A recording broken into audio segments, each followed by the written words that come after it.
see a larger pier on the horizon. You're surrounded by journalists. Hold your position.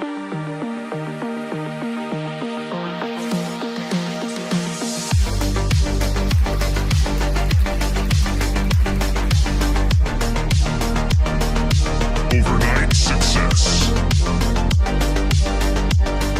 The Blazinator 3000.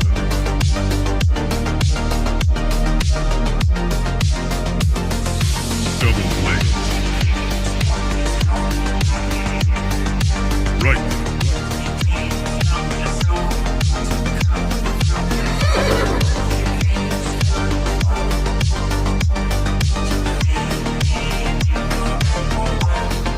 That's misinformation.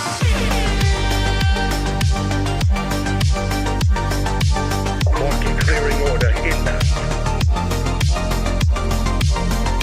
That's just wrong. You're surrounded by journalists. Hold your position. Come, get up.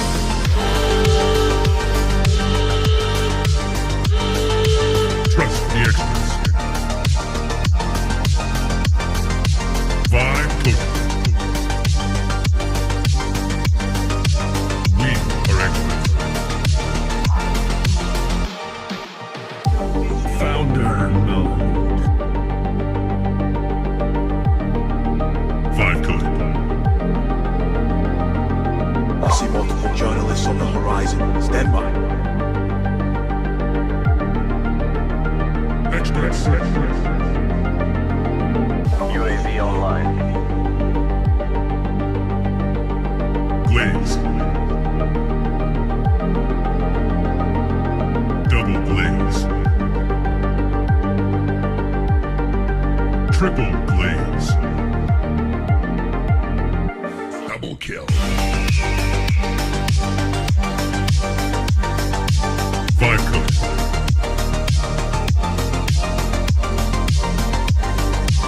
Wrong.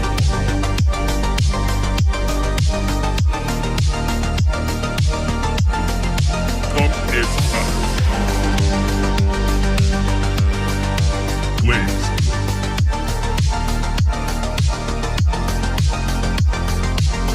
Team deathmatch.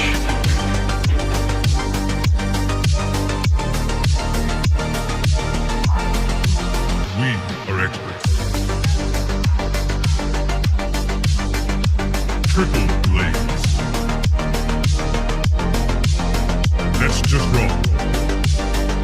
Right.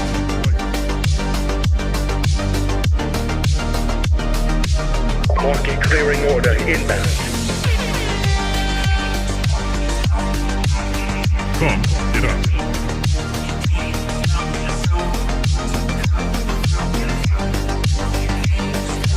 You're surrounded by journalists. Hold your position.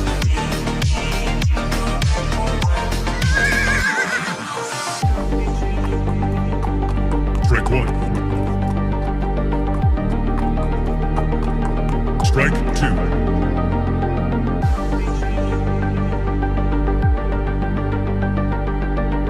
Activate Golden Retriever mode.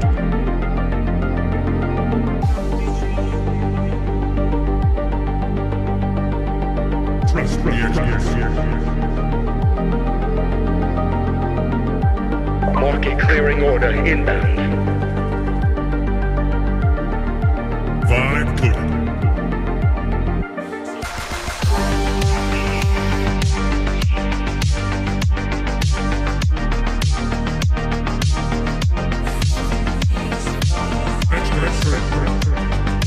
I see multiple journalists on the horizon. Stand by. Founder mode. Mics are on? Are mics on? You're watching TBPN! Wow, look at those flashes. Today's Wednesday, February 4th, 2026. We are live from the TBPN Ultradome, the Temple of Technology, the Fortress of Finance, the capital of capital. Let me tell you about Ramp.com. Time is money, save both. Easy to use corporate cards, bill pay, accounting, and a whole lot more, all in one place. Ramp's doing a Super Bowl ad. We're doing a Super Bowl ad. Ramp is in our Super Bowl ad. Ramp's in our Super Bowl ad. We're very excited for the Super Bowl. Just a couple days away. This was a very fun project. Do you want to take us through the thesis and sort of what we put together with this? Since I just got all the credit, but I had nothing to do with it, basically. There was a very nice let me post. pull up the Adweek. There was a very nice post from Blake Scholl over at Boom Supersonic, and he said, "There's Clever, and then there's John Coogan and Jordy Hayes at TBPN Clever. Behold, a masterclass in marketing."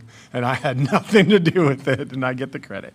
Let's go. This was, of course, Dylan on our team led the charge here. This is something he's wanted to do for a long time. We had done something similar back at Party Round. We ran a billboard with a bunch of different friends, companies, customers, et cetera, did really well. And so this is the final stage in terms of advertising. Fun fact, Dylan also spoke this week at the New York Stock Exchange. Want to change the world? Raise capital at the New York Stock Exchange. Very happy to be partnered with them. But Kendra Barnett over at Adweek covered our ad. Yes. Of course. And she says the 15-second spot isn't selling anything. It's simply what co-host Jordy Hayes calls a love letter to our community. That's really what it is. TBPN is nothing without the community, the people that join the show. We made the 15-second spot in-house. We featured a bunch of our guests. And then if you've been on the show as a guest, whether it was for 5 minutes or 5 hours, your logo made it in here. So this will be doing it a regional buy. We basically looked at where the majority of our audience was, and we bought segments around that. So very excited for Sunday. And I said in Adweek, it's completely unnecessary for a media company to buy advertising. The nature of media is that you're constantly putting out things that are promoting the business naturally just through the content. So why do it?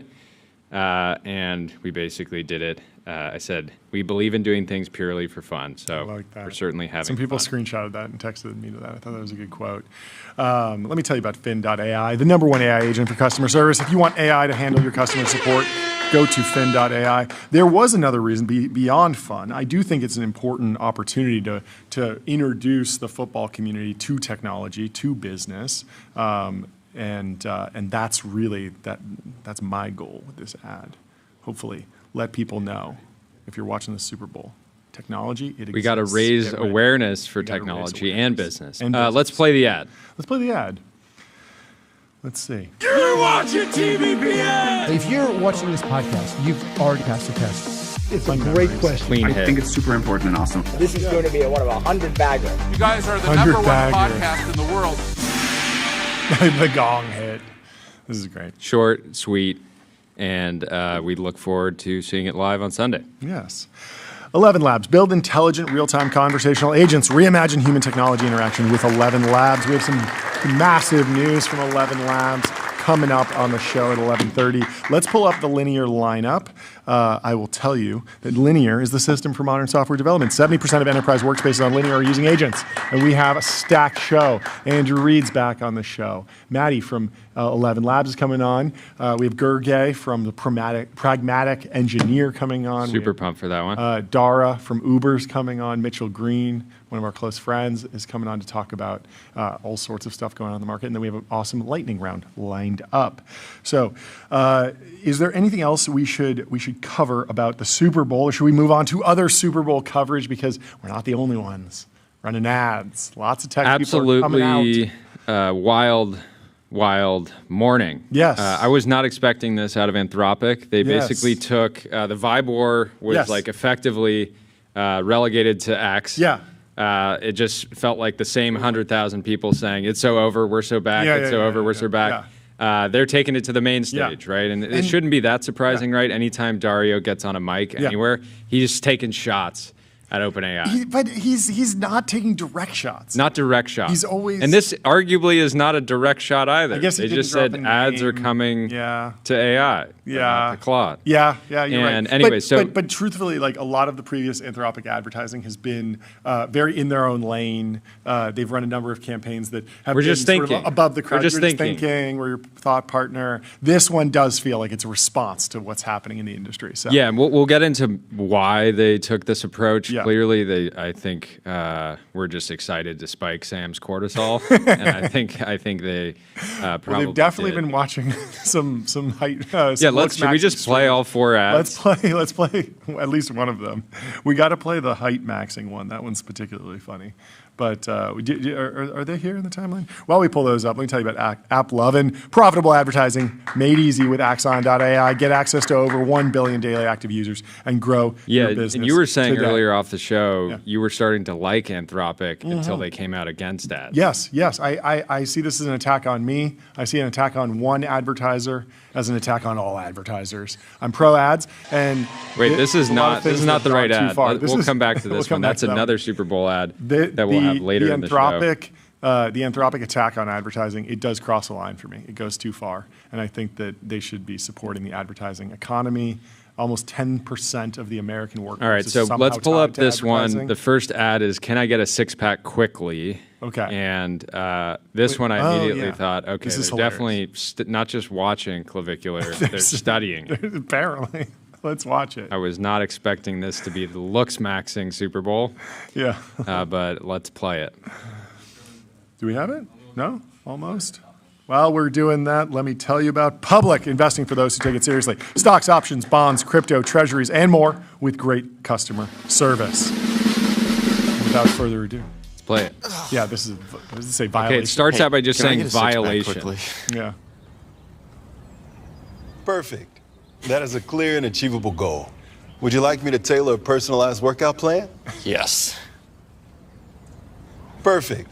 Let me personalize this for you. The lag, Let's start slight with your delay. This is a whole meme on Instagram Reels. Whenever you're People will ready. do impressions of ChatGPT voice mode like this. 140 pounds. Got it. I'll create a plan that focuses on aesthetic strength All right, training. pause for a second. But confident. Like the slight delay It is iconic. is so good. Yeah. And clearly this was written with ChatGPT. No. I'm like What do you mean? it's designed to sound like it was like it sounds exactly like got it. I'll create a personalized plan. I don't think that's actually how ChatGPT sounds. I think, in fact, when I've watched the Instagram Reels, they do the ChatGPT impression, and it's a little more like this is written for comedy, and so the fact that he says what did he say? All right, Absolutely keep twice in a row, like that's This something that isn't just ChatGPT built in the gym. Try Step Boost Max, the insoles that add 1 vertical inch of height and help short kings stand tall. What? Use code HeightMaxing10 for big discounts. Ads are coming to AI, but not to Clyde. It's a great ad. What's the difference between me and you? The height maxing thing is so crazy. So crazy to run an ad like this and not even do a call to action. Yeah. That was probably intentional. Well, I 'cause mean, if they're call to action anti-ad- is like, you Google Claude and you land on the app. It's so funny. It's Go to just the App truly Store. the irony of being anti-ad and then just spending. How much do you think they're running? They have 4 individual ads. You can imagine them. This will probably be one of the biggest buys of the Super Bowl. Someone ran the numbers, and if they aired all 4, it would be something like $80 million or something. I don't think that they're going to run all 4. That seems like a lot. Maybe there'll be some regional buys in there. I don't know. $80 million seems like a lot to spend. I mean, it's a big company. They raised tens of billions, so it's possible. But that feels aggressive. There's also bulk discounting. And, Sure. And there's again, they could choose to do regional.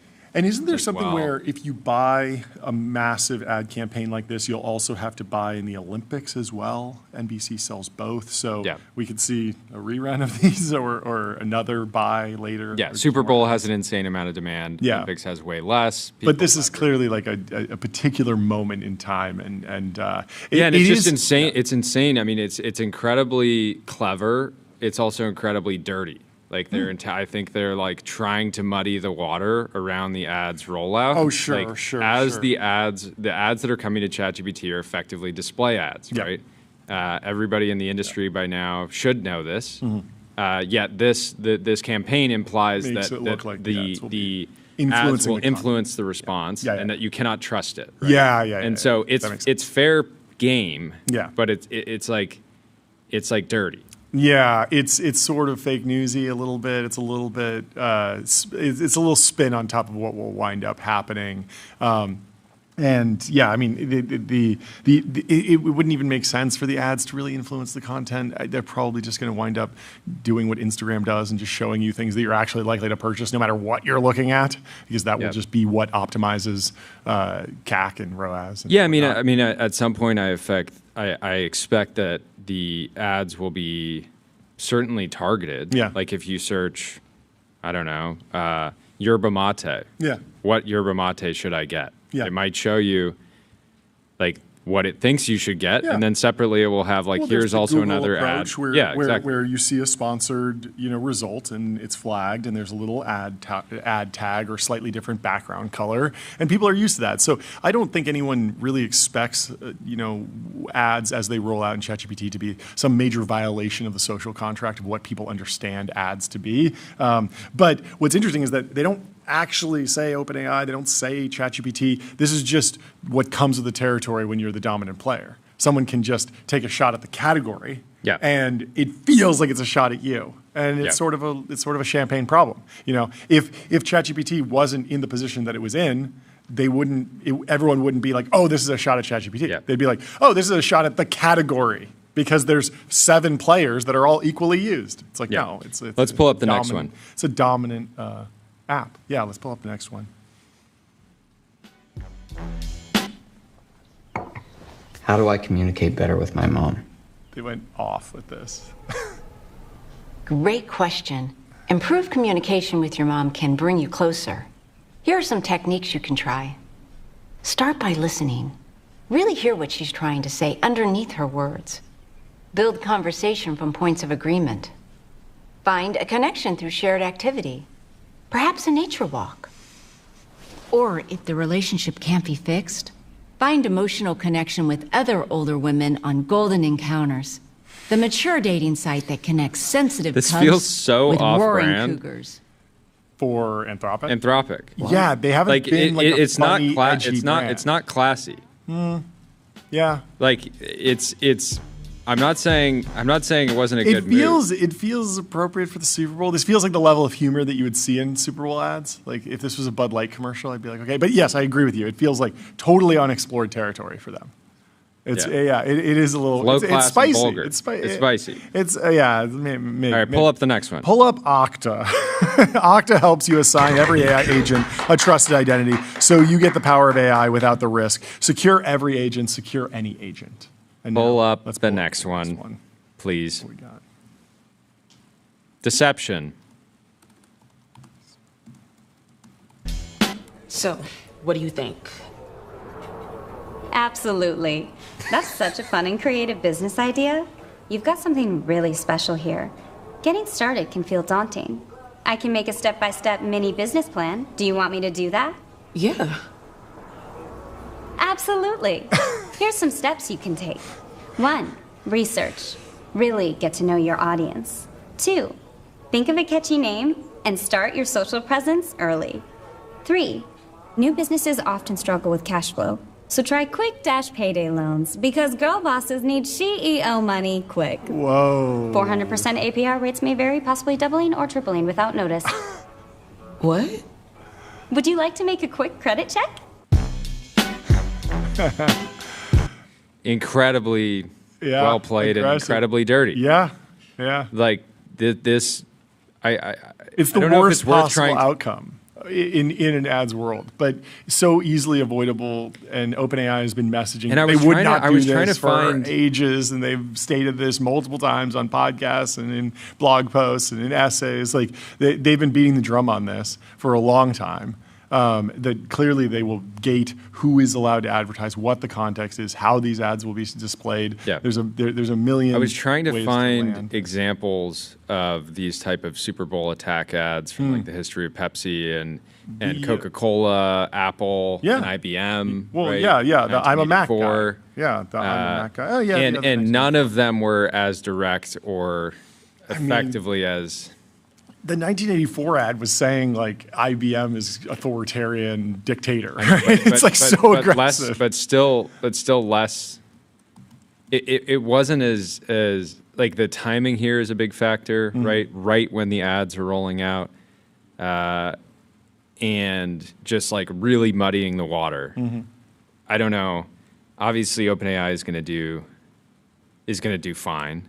Yeah. But this really makes their life a lot harder. Yeah. That one was also funny because, she's like, absolutely, and that's what like Claude usually says. Like when you're absolutely right, that's like a Claudism. That's a Claudism. Yeah, that's not ChatGPT. What does ChatGPT usually say? I feel like there's I don't know if there's like specific phrases exactly like that. Well, the specific phrase that I think of is like, it's not this, it's that. And I didn't hear that coming through, which is interesting. But I don't know. Do you think these are going to be effective? Do you think? That's the question. Like, so really bold campaign for a company that hasn't been able to consistently crack the top 25 of the iPhone in App consumer. Store, right? And so my question is like, does this mean they're going into consumer, or is this purely to piss off OpenAI and make their life harder? Yeah, I like there's a world where there's business leaders. Like, is this like somebody's walking by and you just stick your foot out and try to like trip them? A little bit. That's kind of what it feels like. It does feel like vibe. It feels like consumers so far gone. Yeah. I mean, we'll see. Maybe at the end of the Super Bowl, we'll check the App Store charts and Claude will be up at the top because so many people have seen this. They thought it's funny. But it does feel like such inside baseball. Like I bet a lot of average AI consumers don't even know that ads are coming. But again, they're not even pushing. Yeah. They're not actually trying to push downloads with this, or they would put a call to action. Yeah, or QR code, like download the app now. Yeah, ad free AI is here with Claude. Like download this thing. Yeah, interesting. I mean, maybe the thing is that I don't even know. Noah's saying all this to IPO first. I can see it being. Beneficial in just terms of preparation for the IPO, right? There's a lot of people that are just retail investors that aren't aware, that aren't really super aware of Claude, right? They might have heard of Anthropic. They actually aren't really aware of their different products. I just think like if you're an enterprise that's deploying AI APIs and LLMs like into your organization, and like you're not worried about the ads product in ChatGPT.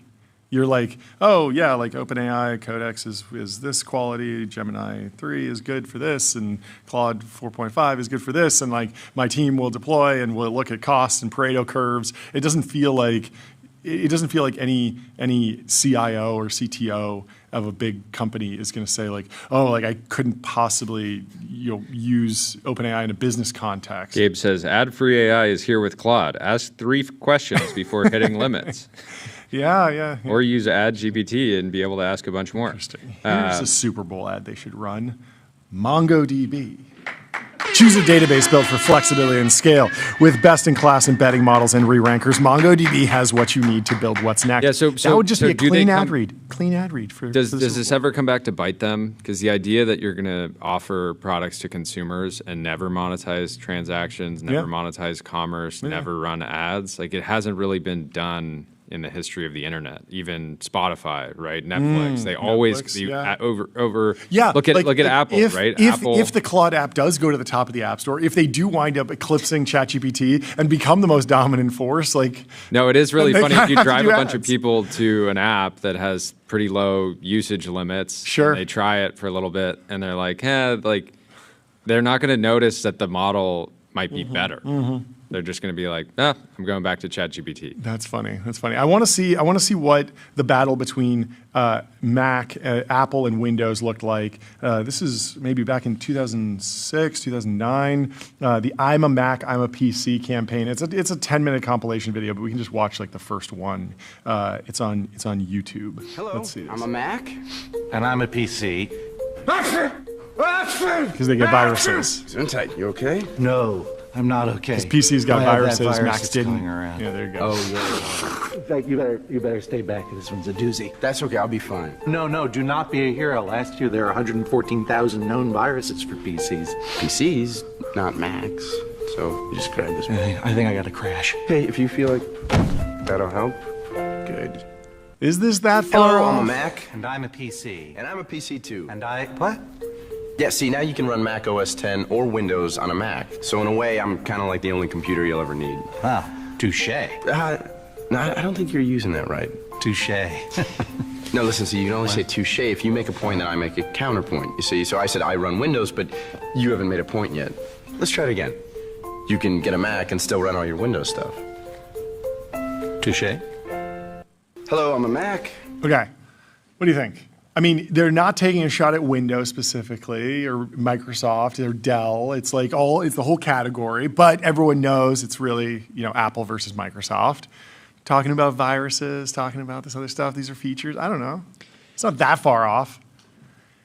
It's certainly not edgy. It's certainly not edgy. Like it definitely fits. Yeah. So Anthropic's edgy. Yeah. It's also a timing thing where again they're actively trying to make their and again I'm not saying anything of this is not fair play technically. Yeah. But the gloves are off. Yeah, it does feel there is zero. I will go out now and say I would say there's effectively a 0% chance that OpenAI can win the Super Bowl this year. They will be running an ad. It would be insane if they didn't run an ad. It'd be a huge missed opportunity. Ad just goes way harder. just Sam calling out Dario by name directly. Just like, Dario, you suck. Just a diss track. Yeah. I mean, maybe, just a bunch of Sora slop. Just going crazy. I think like the other thing is OpenAI, I really doubt can react to this now. Oh, yeah. Like if this had dropped like a couple weeks ago, they would have been able to say, hey, we need to respond to this, but they can't now. At least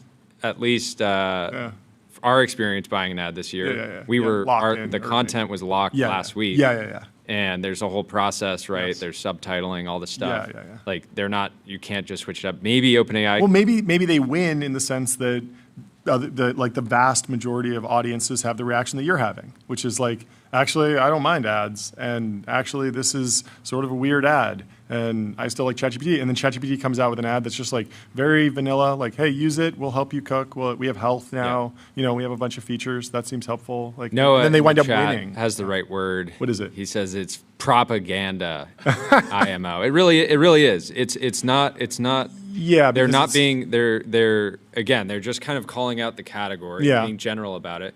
But they're implying that ads are going to influence. It's fear mongering. Yeah, it's fear mongering. That the AI that you're used to being truthful and accurate and not trying to sell you some slop product will. They took like Mark Cuban's like main concerns, totally the things that he had been like going on and on and on about. That everyone is like, hey, dude, you can calm down. Like that's not how it's going to work. Yeah. And then they just like went with his point of view. Yeah, which is a little outdated. I'm going to tell you about Shopify. Shopify is the commerce platform that grows with your business and lets you sell in seconds, online, in store, on mobile, on social, on marketplaces, and now with AI agents. And then I want to go to Tyler. Yeah, I was going to say like it feels like the vibe war is like really heating up, right? Totally. Like over the summer there was talent war. Yep. It was kind of a cold war, right? It's kind of like, okay, we got your guy, but on Twitter, and it was all leaks behind the scenes. Like Mark Zuckerberg leaks. didn't even really give an interview during that whole time. And there was like that leaked memo from Mark Chen saying like, I feel like something has been stolen from us. Yeah, and now you're seeing at Davos, they were not coming out and saying, At Davos, like Dario is like basically, I mean, he's still not saying OpenAI the words, I think.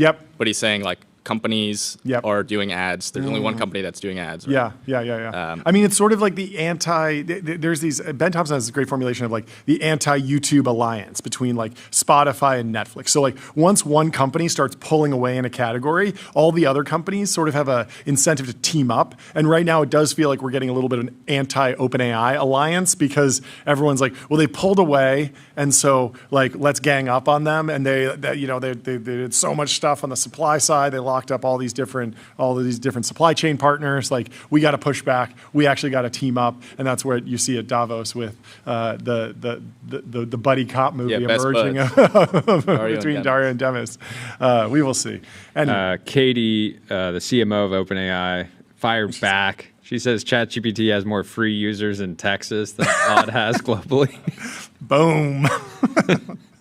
Yeah, nothing like some stats. They should run that in the Super Bowl potentially. Let's watch some of these other Super Bowl ads because I want to see this General Motors robot. What happened here? This was an old video. How'd you find this? I was 14 years ago. I was digging around. Is this for the worst Super Bowl ads or the best? I would say this is the worst ad I've ever seen. Okay, let's play General Motors robot. And they've tried to scrub this from the web, but we're bringing it back. Let's play it. Let's see.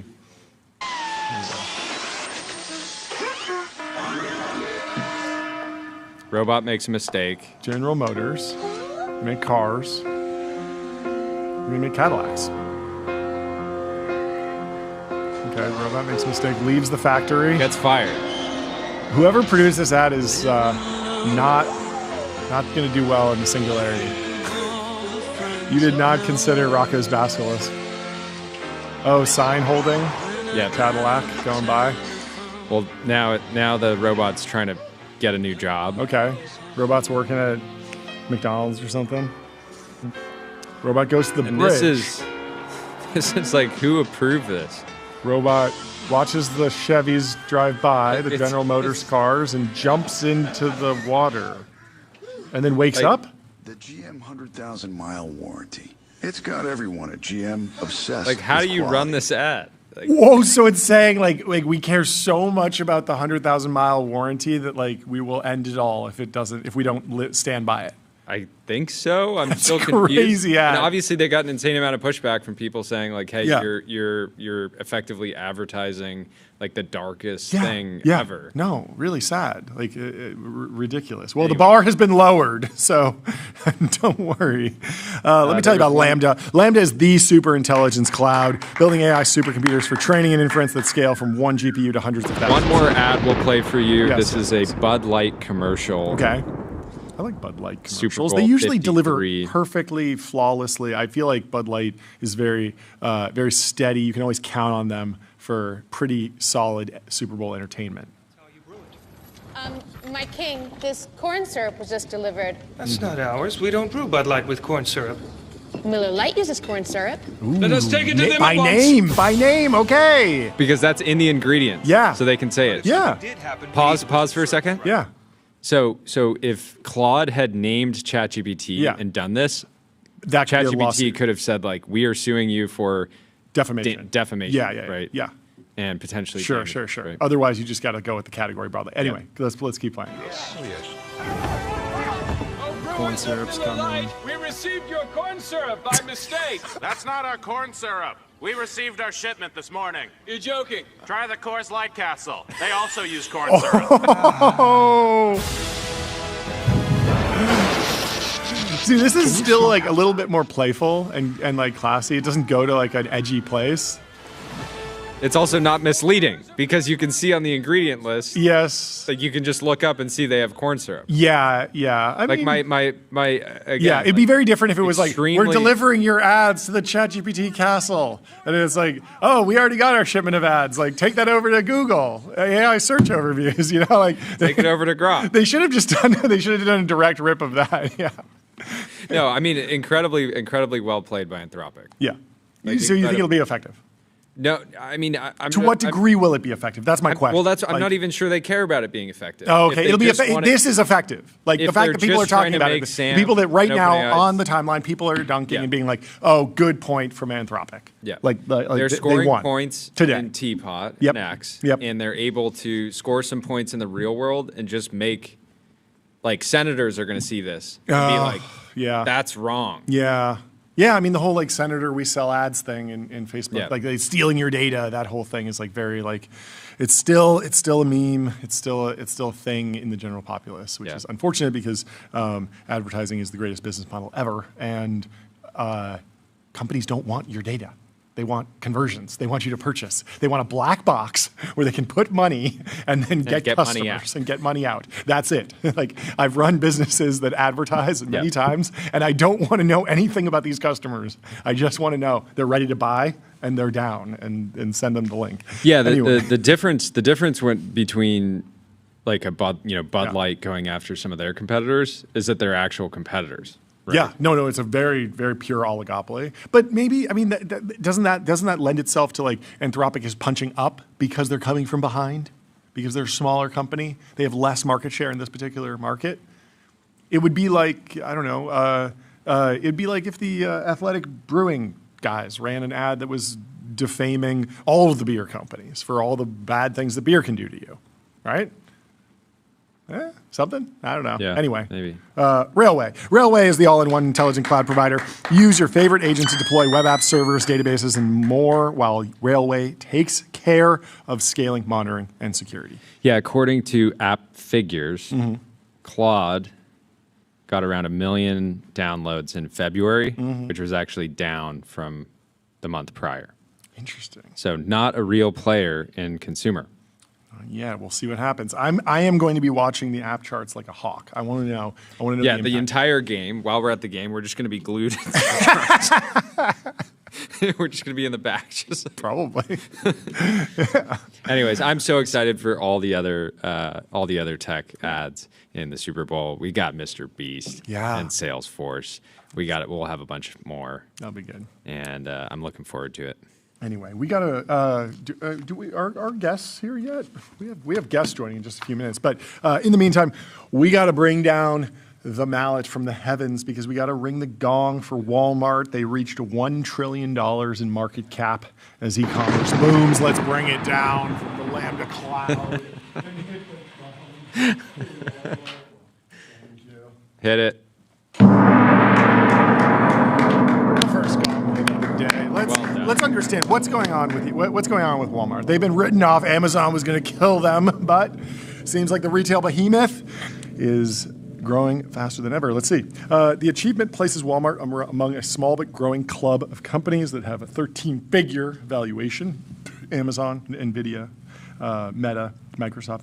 In trading, Walmart stock passed $125 a share. Shares closed up 2.9%, giving the company a market cap of $1.018 trillion.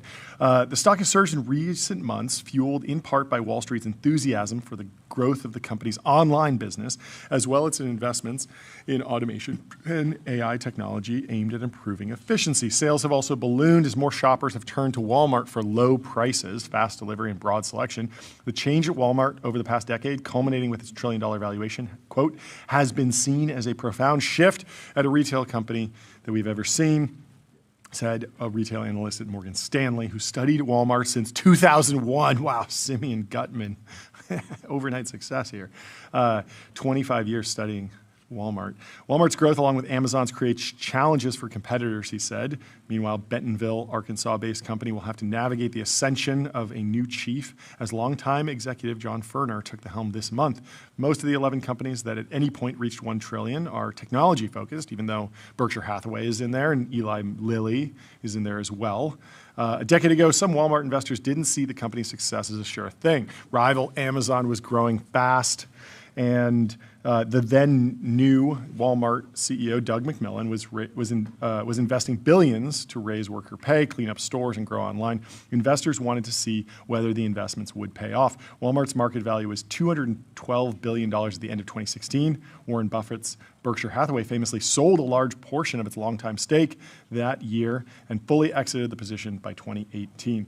Retail is changing so much, I don't think I understand it as well as I need to, Buffett said during a call with the CEO about the Berkshire stock sale. He said, I don't understand the change. What will e-commerce do to your business? Buffett offered kind words about Walmart's potential to succeed, but the snub was motivating for company executives at the time. Walmart's sales have since soared, propelled by e-commerce, then the pandemic, followed by shoppers' more recent hunt for lower prices amid inflation. Companies' investments played a big part. Walmart made an effort to offer more items that appeal to higher income shoppers, such as trendy small appliances and store brand foods. The company accelerated home delivery capabilities and can now deliver orders the same day to 95% of U.S. households. So they've fully responded to Amazon Prime, which was the main differentiator for a long time. Yeah, Yusuf in the LinkedIn chat says Walmart is just super secretive about its capabilities. He's previously was over at Walmart. Thanks for leaking it to us. Sucks on X says nobody talks about Walmart much in the age of tech giants, but if Sam Walton's fortune hadn't been split up, it would still be a fair bit greater than even Elon's, and they're still the largest. That was true back back then. He posted this 6 months ago. I think Elon's way above this now. But it is interesting how successful. But yeah, Jim, Walton, Rob, and Alice all are over in the $100 billion. I mean, a lot of this growth has to be because of the rebrand. We got to talk about the Walmart rebrand. You've seen this? Okay, No. let's pull up the graphic and see. Whoa. That's probably driving. Stunning and brave. That probably adds $600 billion to the market cap, right? I mean, easily. They really just did a slightly bluer background, and they called it a day. Well, without further ado, Figma Make isn't your average vibe coding tool. It lives in Figma, so outputs look good, feel real, and stay connected to how teams build, create, code back prototypes and apps fast. And that's right. We have Mati from ElevenLabs, the man of the hour. How are you doing? What's going on? John, Jordy, great to see you again. You look fantastic. This cover is iconic. I mean, props to you, but also the photographer on this. Like, perfect lighting. I've always been a fan of Forbes photography. It's so nice to see somebody just beaming too, just having a good time. Usually people are on the cover acting all serious, mysterious. Yeah. You know, I like to see. We are having a good time at ElevenLabs. It's a good and happy moment building at the current stage, and everything is changing with AI. We have a chance of building at the frontier of that change, but a little bit surreal to see the cover in a zoomed-in picture. So that's always a tip of the iceberg and reflection of the entire team. So great to see it. It's amazing. How did the negotiation go with this current round? I'm sure you had a sort of your interest was coming in at 11. I'm sure that gave you gave some leverage. Couldn't do 10.9. Yeah. This was in this round. The valuation was known far before the round even started. With our aspirations from the early days to get that, and of course, just surreal to be able to announce today that we've raised 500 million Series D at $11 billion valuation. The next leg up will be tough, getting to 11 trillion, but we believe we have it all planned. It's going to be 11 squared next, 121 billion as the next proxy of valuation. But this funding is great. We think this is what we need to get and transform how we interact with technology. Sequoia is leading the round. Andrew is joining the board. That's great. A16Z is quadrupling down. Amazing. Iconic is tripling down. And alongside the round, as always, we are releasing incredible updates to our voice agents to make them more expressive, quicker, lower latency, so companies can build even better experiences in customer experience, internal enablement, and sales. So. We were just laughing. We were watching some of the new Super Bowl ads from Anthropic, and they intentionally put a bit of lag in there when in the model, and that's your opportunity. And that's the opportunity. It's like just reducing that latency to human or even superhuman. Yeah. What has 100%? What's been the biggest driver of growth? Just more growth on the core products, new products. Walk me through sort of how I would visualize the growth chart that went in the lead slide of this deck.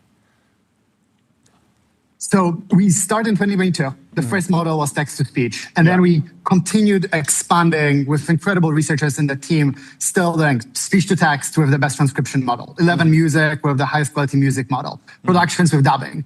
But the real innovation that we brought in 2025 was agents and conversational models. So helping enterprises build that customer experience work, internal enablement. And in 2025, we got to 330 million in ARR at the end of the year, powered by work with Deutsche Telekom. Amazing. Deutsche Telekom, customer support, Square, Deliveroo with training riders and onboarding them into the ecosystem better, or calling restaurants to capture what's happening with the menu, what's happening with the opening hours, all the way through to Revolut working with us across 4 million of their users in Europe to be able to bring that level of customer care that frequently wasn't possible. And we are seeing that, I think something that wasn't possible just a year prior. You have a real-time voice agent interactions. Jordy, you were mentioning Anthropic. We think all companies in the future will want to optimize that latency, will want to optimize that reliability, so they can interact with their audience, with their customers. And whether that's in customer care, whether that's devices around us, hopefully some of the devices you have will be able to speak back to you and converse with you as the guests come in, all the way through to the future robots. And that enterprise adoption over last year has been tremendous. We grew to 330 million, and it took us 20 months to get to first 100 million in AR, 10 months to get to 200, and 5 months to get to 330. Wow. So hopefully that continues, and it's a good proxy of the value that we can deliver. Incredible. Well, we have a special guest. Yeah. We should bring him in. Let's bring in Andrew Reed from Sequoia. New board member, New board member alert. How you doing? What's going on? Hey, guys. Hey, good to see you. Good seeing you. I was enjoying when you were bringing on Matti, and I've realized that's very important for a Polish entrepreneur to become a one-name entrepreneur. Yeah. Because no one wants to go for the last name, and we're not brave enough to do it either. Yeah, much easier when you're That's just true. Read. So talk to us about like the surface area of the business now. There was someone in the chat saying that they were just using 11 Reader last night. Is that more of like a demo and a showcase of the product, or do you see that as growing into its own sort of consumer AI application? Yeah, and first of all, great to see you here, Andrew. Welcome to the board. Welcome to ElevenLabs. After 2.5 years knowing each other, it's going to be a great fun after serving on Klarna board together. That's pleasure to have you with us. And it was the last time we saw you guys, which is great. So it's a full circle moment. But to your question, as we think about our business, we have the foundational research layer where we do everything across audio.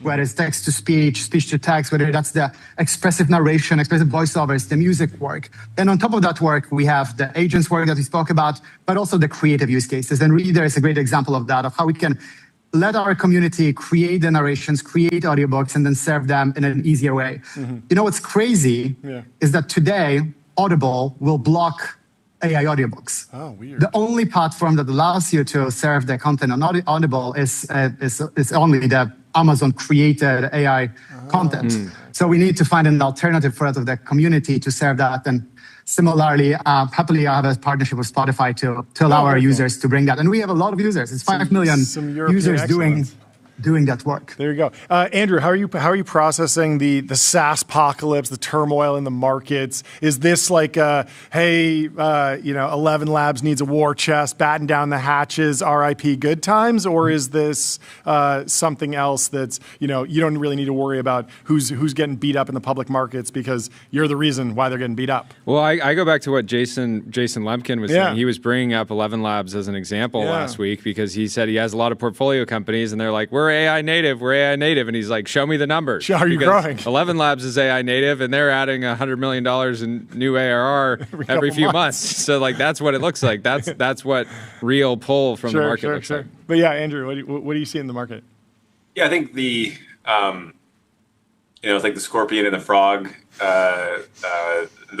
The voting machine will be a voting machine, and I think in the public markets with software, there is a lot of baby being thrown out with the bathwater. And I think as far as I can tell, the only prerequisite for being an AI native company is being a private company. And I'll leave that there. I do think what really matters is our business is accelerating as these models are getting better. And are they delivering value in a way that's like differentiated and unique? And we are seeing companies like Eleven that are growing faster with better economics, better customer references, and just faster deployment than anything else we've ever seen. Like I've going back to when I first met Matti, 2023. I remember when I first looked at Eleven, it was not obvious like what kind of company this is. Is it a consumer company? Is it an enterprise company? Is it a foundation model lab? Is it an application company? And it turns out it was all of those things. And I think for like these truly like the true AI winners, it's like the phrase going from strength to strength. It's like everywhere Eleven has been competing, they've just been dominating. And like shame on me for not investing $1 zillion 3 years ago. Fortunately, we were lucky to invest a little bit, and I got to know Matti.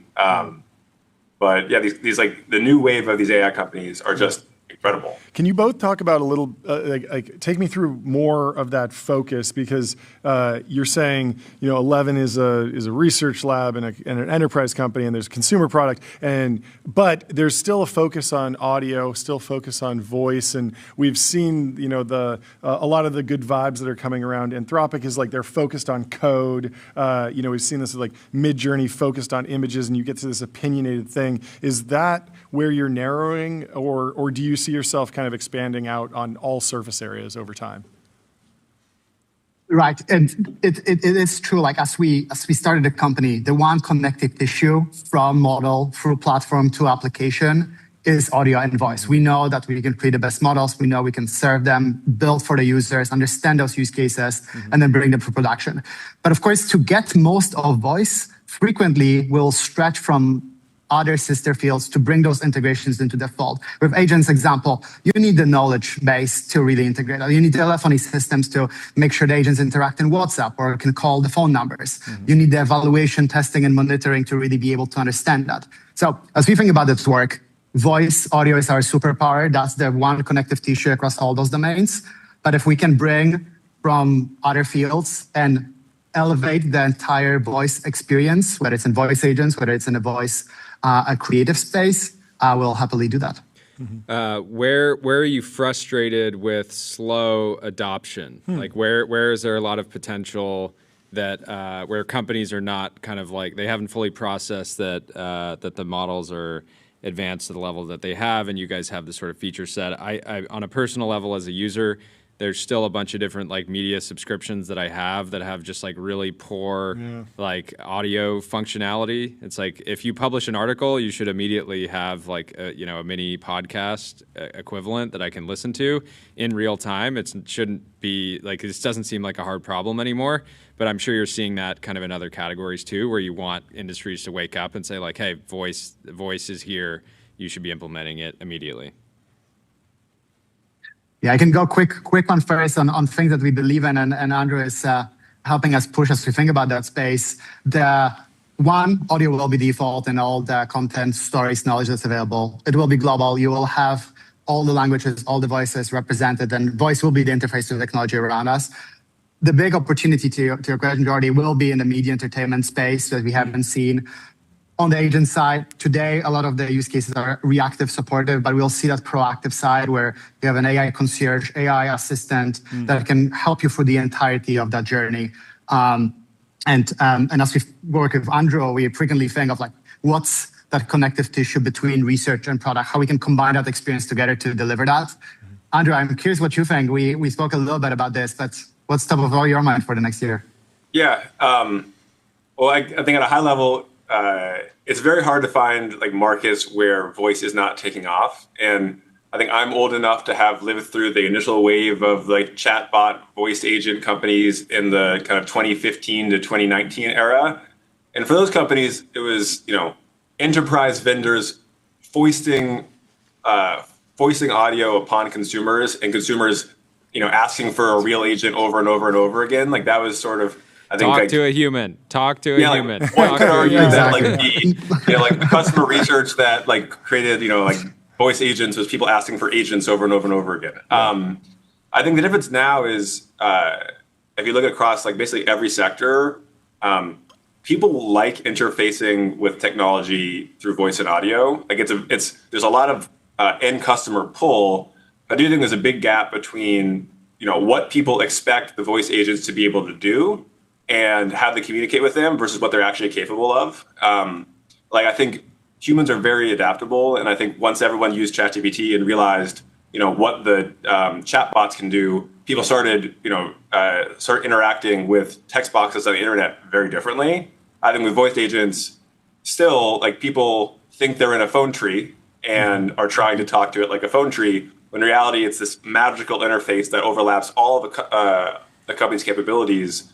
And it allows you to express yourself and receive information back in a brand new communication style and a brand new interface.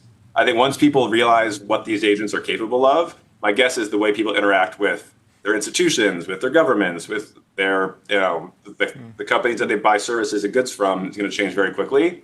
And I do think it's going to take like the leading companies in this space to show people what's possible, and then the whole thing's going to flip. Very cool. And on that last one, just to add a quick example, we've seen that we work with the government of Ukraine on exactly that. And one incredible case was they are creating an effective voice agent for the citizen support where you can call in, ask about the services. And what's transpiring is that the moment you can call in and you frequently just don't know where to find information, if you can just speak through and let the agent navigate through to the right help, it just opened up so many more programs that were just not available, whether that was in the how do I travel, what's happening around the country, how do I apply for certain help, just opens up completely new ways of you exploring that information altogether. Yeah, I'm excited about seeing some new UI patterns. Like I feel like the walkie-talkie is potentially like a better even comp than like the phone call, because if I'm like using a product and I have a question, I don't really want to like place a phone call necessarily, even if it's instant and quick. And I know like an agent, an AI agent will like effectively pick up the call immediately. You can imagine like, hey, what's the best document for like this part to understand this part of the organization? It can like pull it up. And it's like having these kind of new UI patterns, I think will be very cool. Yeah. Well, congratulations on the round. Thank you so much for taking the time to stop by and chat with us. Great stuff, catch up guys. with you guys soon. Looking forward to the next one. Have a good Thank you rest so much of for your having day. us. Congrats on the new Super Bowl ad. Thank you. Incredible. We're very excited. Congrats to you both. I think you're both in there. Supporting us. We appreciate it. Thank you for having us. Soon. Just make sure the ad's available in Polish too. Okay, we will. We'll do a translation. Help us out. Help us out. Have a good one. Great to see you guys. Goodbye. Sentry shows developers what's broken and helps them fix it fast. That's why 150,000 organizations use it to keep their apps working. Let's go over to Gastown, what I wrote about in today's newsletter. And I want to pull up this very simple to understand graphic. As soon as you see this, Jordy, you will understand how Gastown works. I get it. Robert says, Gastown is the modern day Temple OS. You have to be on the spectrum to design something this insane. And it does have a lot of layers of abstraction. I'll try and take you through it a little bit. Basically, my theory is like there's a lot of excitement about this project. You might already be familiar with Gastown, but the broader category is called orchestration. How you orchestrate a whole bunch of different agents. And Steve Yegi wrote a great breakdown of his new Mad Max themed orchestrator. He says it's a new take on the IDE. It's called Gastown. He dropped it on January 1st. On New Year's Day, so he has been locked in. He says that he's like having trouble sleeping because he's so obsessed with this thing. He's really pushing a ton of code, and now he's getting one call per day from VCs asking to invest, apparently. And so it's basically a continuation of the developer experience, and he maps out how this evolved. So, you used to write code in a text file, save it, execute it in a terminal. Then we got basic IDEs with some code completion, links to file systems, REPLs, et cetera.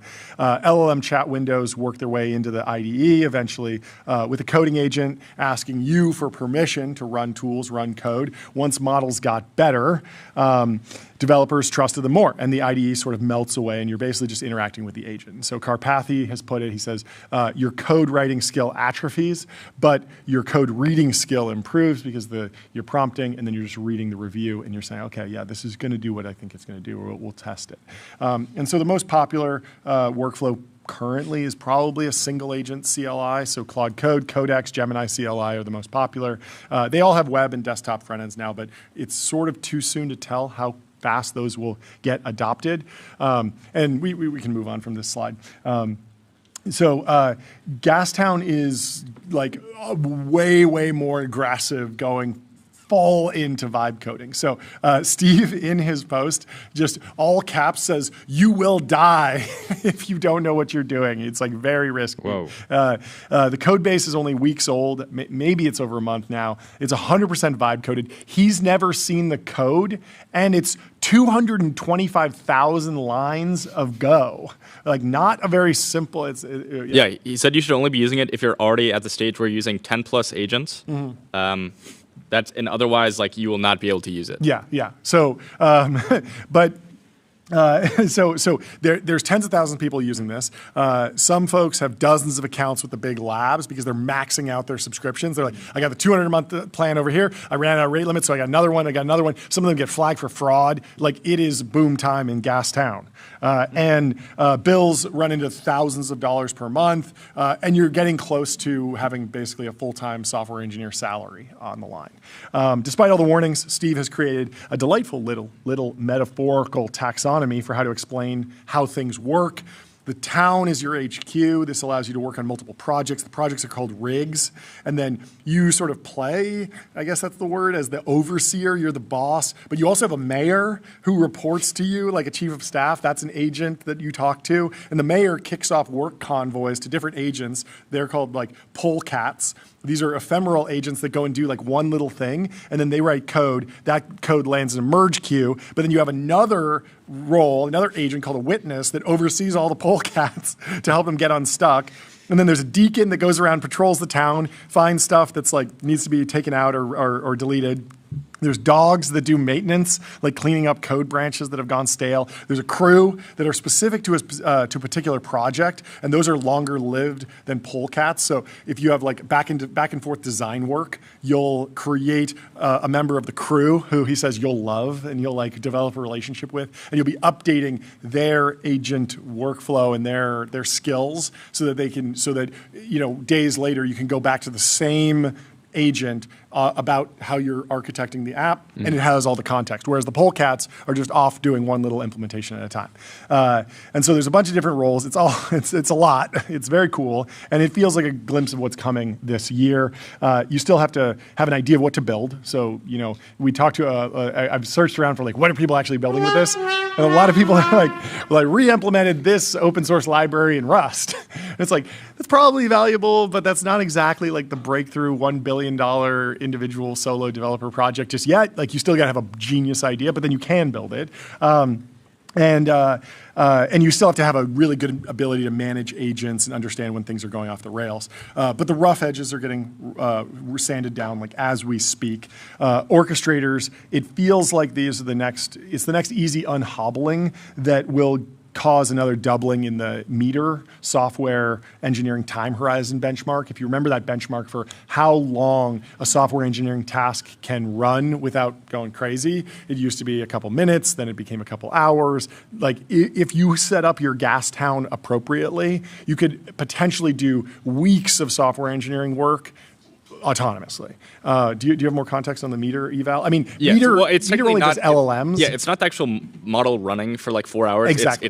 It can do a task that takes people 4 hours. Exactly. So now I think you won't just be able to slot Gastown into the meter eval, because meter has like Opus 4.5, Codex 5.2, Gemini 3 Pro. And so you can't really just slot it in. They might need a new category or something for orchestrators, but you could imagine getting a week's worth of software engineering work done with sort of a single prompt or a single setup. Yeah, it feels very similar to, you hear people talk about like their custom Vim configurations. Totally. Spend like hours working on these things. I've seen a ton of people on Twitter like build their own like orchestrator. I mean, this is like very complex and cool. Totally. A lot of people are already building these orchestrators themselves. Gastown is just one that's open source, but a lot of people are building these like various harnesses.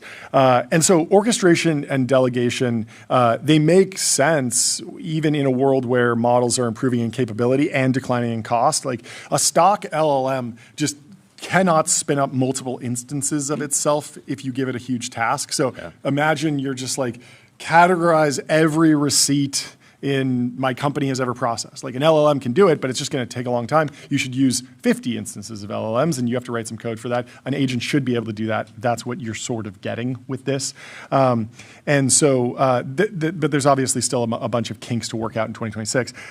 It's a very interesting paradigm to me. It's also sort of, in hindsight, obvious that we'd get here. And I think we'll see all the major AI labs do something in this space. I don't know if that means launching new products, but they need to deliver on this experience in a more polished package soon. I also expect a number of startups to try and own the category or carve out sub-niches. Gas Town for legal or something like that will probably be something we hear a pitch for at some point. And in the end, the multi-agent experience might be completely abstracted to certain end users. Like most people using chat apps don't care about the details of a mixture of experts model. They just want a good answer, and they want the model to be good at math and poetry and writing and research and history and all these things. And MOE models succeed at that, but it's buried below the fold. And so even auto routing between different models, I don't think a lot of people care about that if they're just in the consumer world. And I think that this will be more and more abstracted. So all this will make 2026 more exciting than ever. You have Anthropic and OpenAI fighting over the vibe wars at the Super Bowl. You got Elon and Sam under oath in an Oakland courthouse, and another 1,000 startups just got funded to make something people want. And so basically, if you're working on AI agents and you just pivoted to building a harness, pivot to orchestration. It does feel like it might be like the next hot keyword that we're seeing. Orchestration, market map, orchestration, all sorts of stuff. Anyway, Vanta. Automate compliance and security. Vanta is the leading AI trust management platform. And people are having fun with Gastown. Will Brown got nerd sniped into finally reading the original Gastown post, and wow, it's beautiful and terrifying and hilarious, and probably a glimpse of the future that will feel normal in 6 months. I couldn't agree more. Steve Yegge is a great writer, just very, very, very interesting to read all of what he writes, and he talks about his neighbor's squirrel in a very fun way and how chubby the squirrel is. His neighbor's squirrel? He has an 82-year-old neighbor who feeds his local squirrel against the city ordinance, but he's 82, so he's like, what are you going to do to me?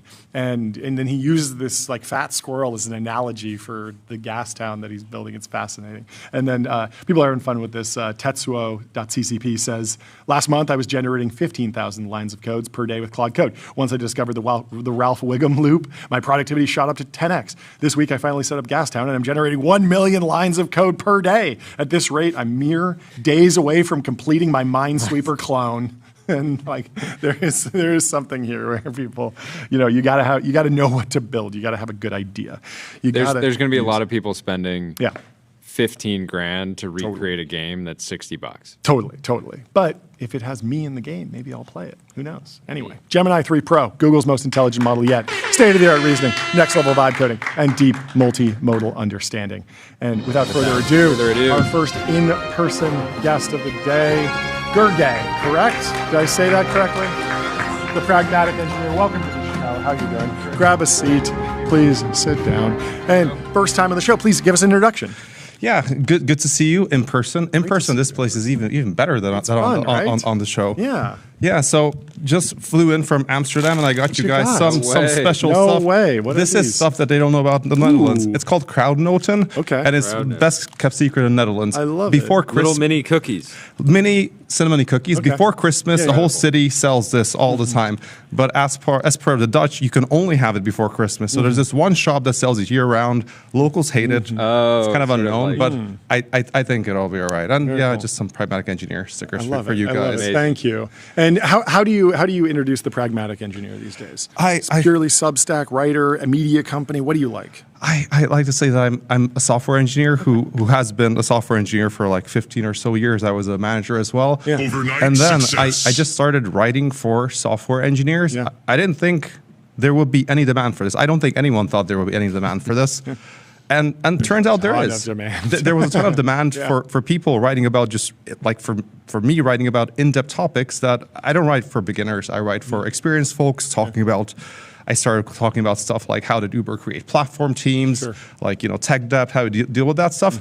And people were paying attention, subscribing, paying. So it surprised me the most. That's amazing. Well, and I feel like timing wise, what better time to be writing about software engineering than right now?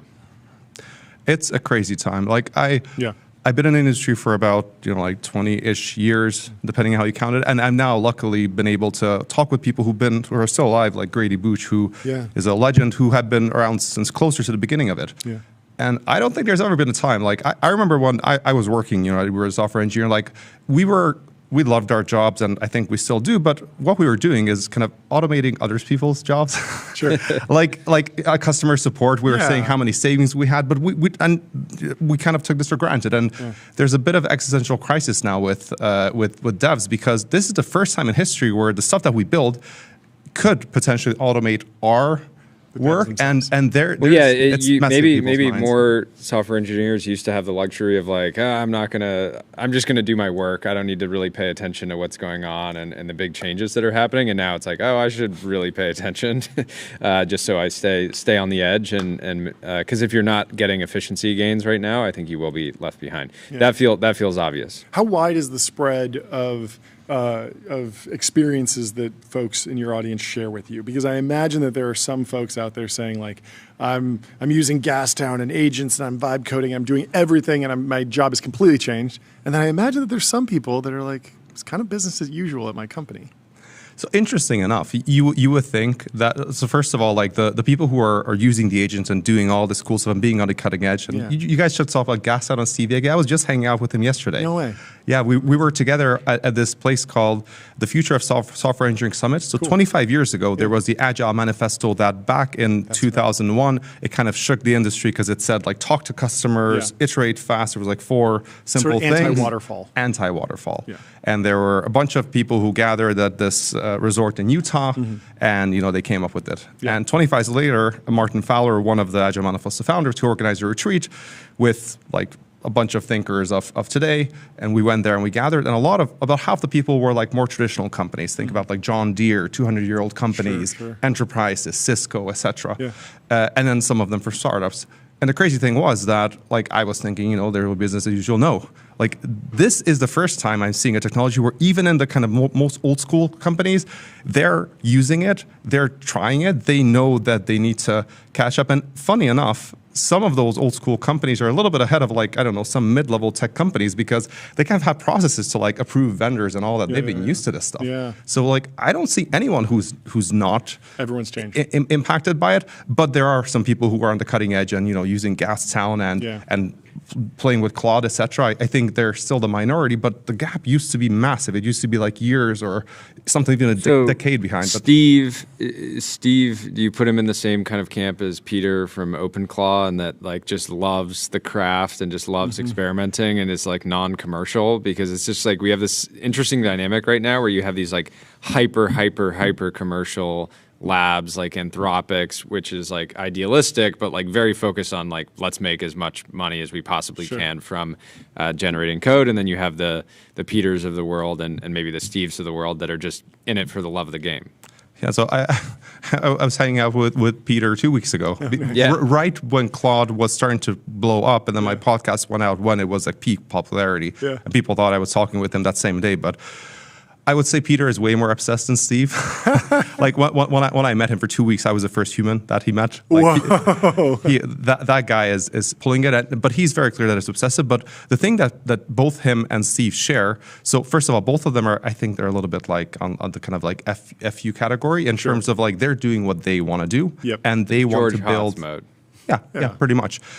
However, one thing that they both share, and Steve was telling me this, I was asking, how are you, man? Because like I saw him like about a year ago last time, and he looked a little bit more pale, and he said like, dude, like we need to talk about something that is really getting to us like early adopters. This thing is like a vampire. It drains you out. You have trouble sleeping. Like a lot of people who are in this like multiple agents mode, they're napping during the day. There's an email list, the kind of secret AI email list with these folks, and they share this stuff. And so both of them are seeing it, and Peter was telling me the same thing. It just really is draining. This might be, maybe this will pass. But back to your question, like, I think they're just building for the fun of it. Both of them are being chased by crazy investors, like crazy amounts, and they're, at least for now, saying no. Same with Steve, and I love it. I feel we're finally back. It's so refreshing. The last time I remember, it was like 90s or 2000 when there was a hacker culture, and this is it. Yeah. I mean, you go back to like the Linux folks, and like there's so many open source folks who did say no to the business community and wound up building great. Yeah, please. This one's empty, but you can have that one. But it does feel like a return, because while the mobile platforms were so closed down, there was less opportunity, and now we're sort of migrating back to desktop and open source. And I think both what Peter and Steve are doing, the reason it resonates so much, they're doing the stuff that the big guys will not do because it's too risky. Peter, like Claude, took off because he himself connected to all these things, and of course it's risky and security risk. He knows that, but and I think one of his read the disclosures. Read the disclosure, but no one would do this because it's not ready. Totally. Steve, also the other labs would build it, but they wouldn't make it. You wouldn't be able to use multiple models. They would be like, it would be pretty kind of clamped down. Yep. And Steve was telling me that what he did with Gastown, so both Steve and Peter are amazing software engineers. They have built incredible systems. Steve's had built a lot of Google's internal systems. He's been at Grag, at Amazon. Peter, built, if you see a PDF on the web or online, it's probably his business. That seriously, it's amazing. It's so big. And Steve said that the reason he built Gastown is not because he believes that Gastown will work. It's crazy. You guys have deployed the mayor, the polecats, all that. It's a mess. The reason he did it is he wants to push the boundaries and kind of like wake people up that something will be coming. It's not going to be Gastown. This is just a start. And he said to me that he feels that he succeeded it's like I think Steve is a lot more provocative. Yes. Peter is a lot more like, I'm just going to build whatever I want to build. How have you been reacting to Steve's position on like the death of the junior programmer, the revenge of the junior programmer? Like, what advice do you have for young people that are joining the software engineering community today? My position changes so fast. Week to week. I used to be really, really worried about junior folks, because you look at it like it's just been like such a bad 5 years. COVID started. Sure. No one started. Like I was at Uber when COVID started. We just stopped hiring. Well, we still hired. We were paying people a lot more after we rebounded, but we didn't hire junior people because you didn't want to onboard them remote, and it's difficult, and we didn't know how to. Sure. And then when remote was returning, AI started, and of course now there's a thing like, why would you hire a junior when a senior can pair with an AI? Yep. Now, on the other hand, what I'm seeing, so it's just really hard to get a job. But when I think back of when I started, my first job was around the financial crisis. It was just really hard to get a job. And I didn't realize at the time, but... And there's so much else, there's so many other things going on. Like there's Ukraine and there's all this geopolitical stuff and the economy, what's the dollar and the gold doing? And business leaders are not, we think of them as only focused on AI in terms of hiring, but there's a million other things going on in the economy. Yeah, but when I started out, I remember a lot of people in my class, university class, they just dropped out. They never became software engineers. But I never thought of it that I would be given a job. I knew I needed to earn it. So what I did is I did a bunch of projects on the side. I entered competitions. I built a bunch of things.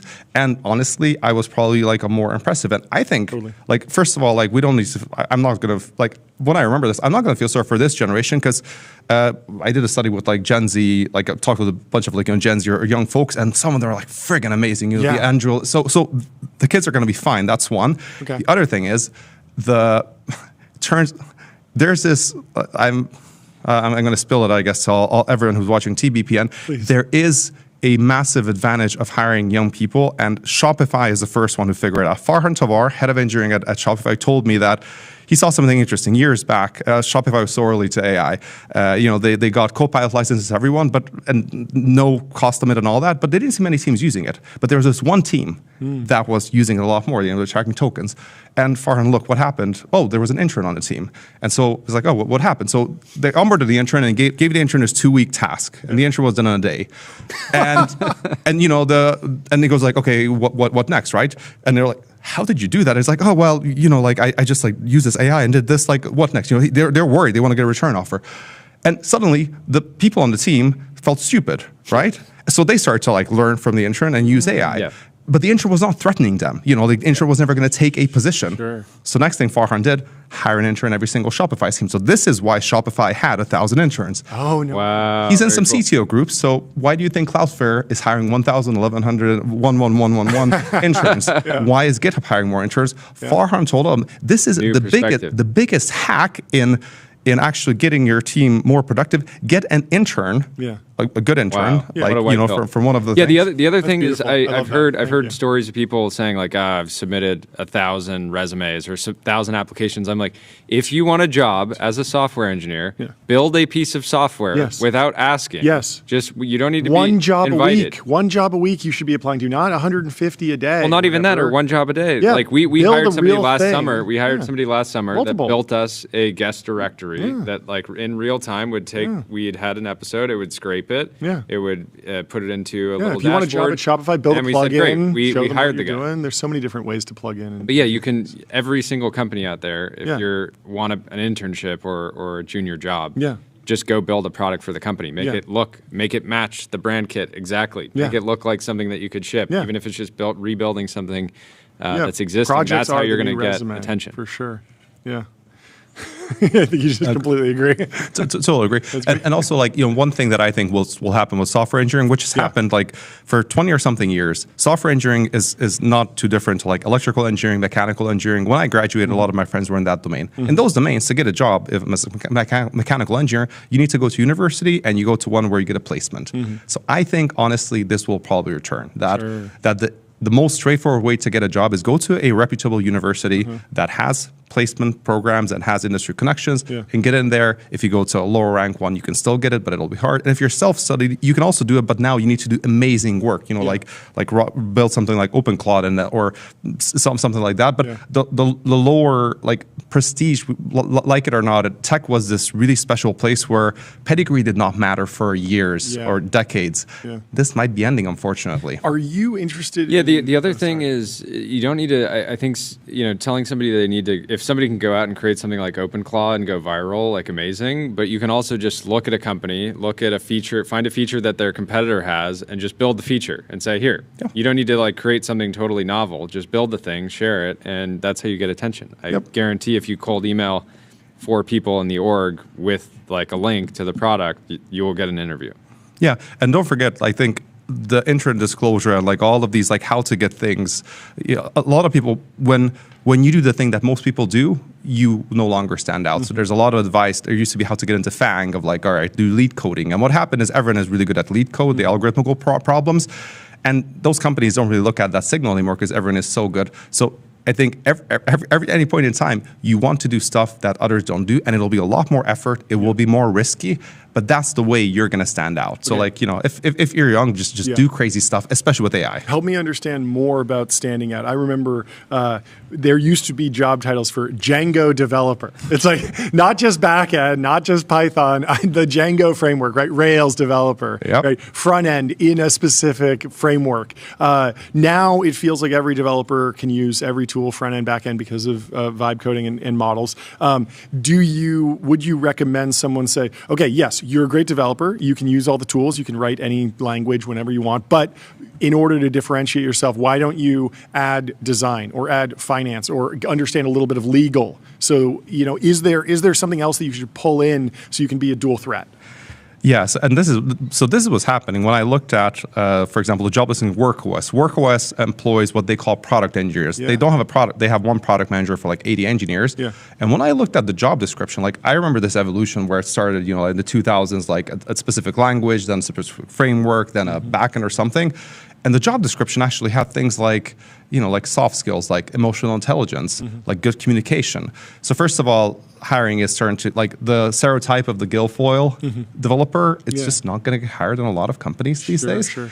And most places are expecting business sense, product sense, and the thing that almost every modern company from Linear to WorkOS to all of the other similar ones are saying is taste. For software engineers. Now this is pretty difficult. Interesting enough, inside Microsoft, there's an internal course that they're trying to teach taste to people. Way. Yeah, crazy. Scott Hansel was telling me this.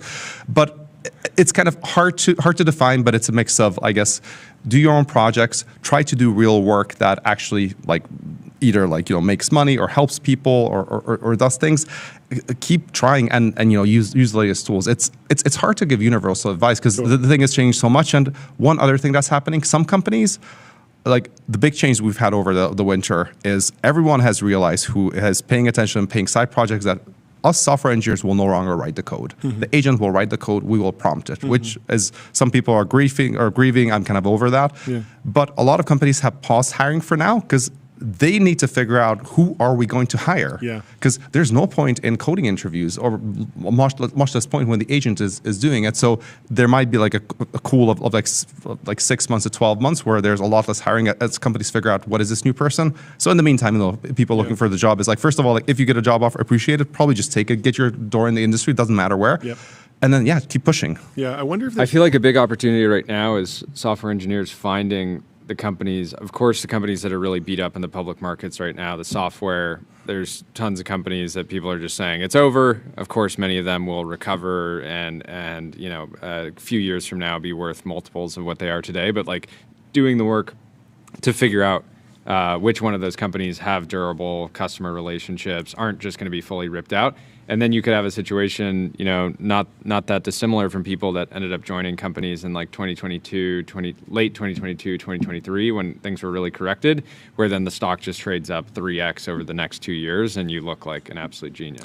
Yeah, and one thing that companies are starting to hire for, but they're struggling. I talked with a startup in Amsterdam. They were looking for an AI native junior engineer. They're like, let's hire junior engineers. And their expectation was like, knows how to use all these modern tools, has built some doesn't have to be work with some project with LLMs, like built a bot or something.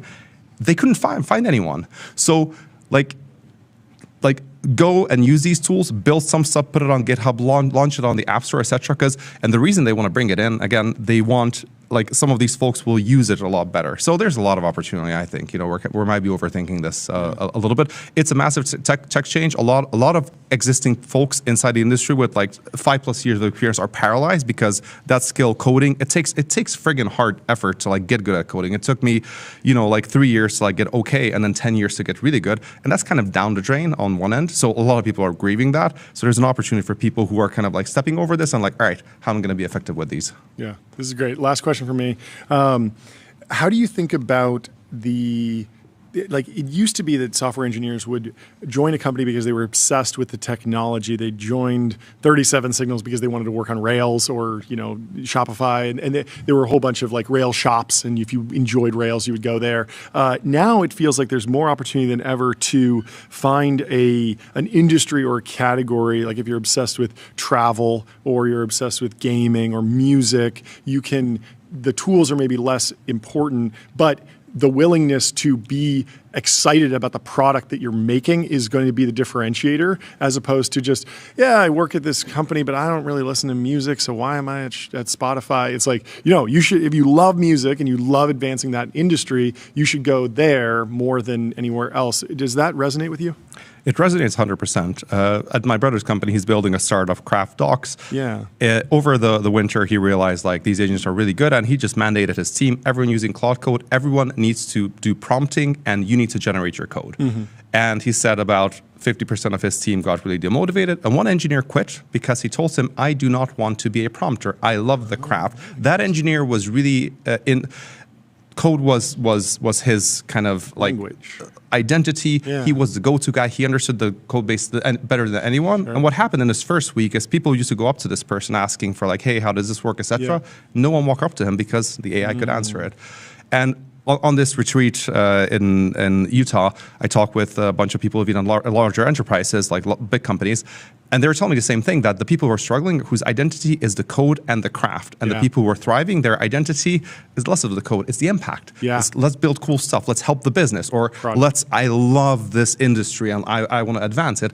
So I think that's going to happen. Like the builders who don't care about the tools that much are going to thrive. People who care about the craft, there might be niches for them, and it's not going to go away, but it'll be harder. Yeah, you always see that in the video game industry. Or I'm thinking of the Dwight Schrute. Like every programmer loves video games, and so I mean, not everyone, but a lot of them. So they go there and they'll be like, "Oh yeah, pay me half as much as if I was doing ads, because I want to work on League of Legends or whatever."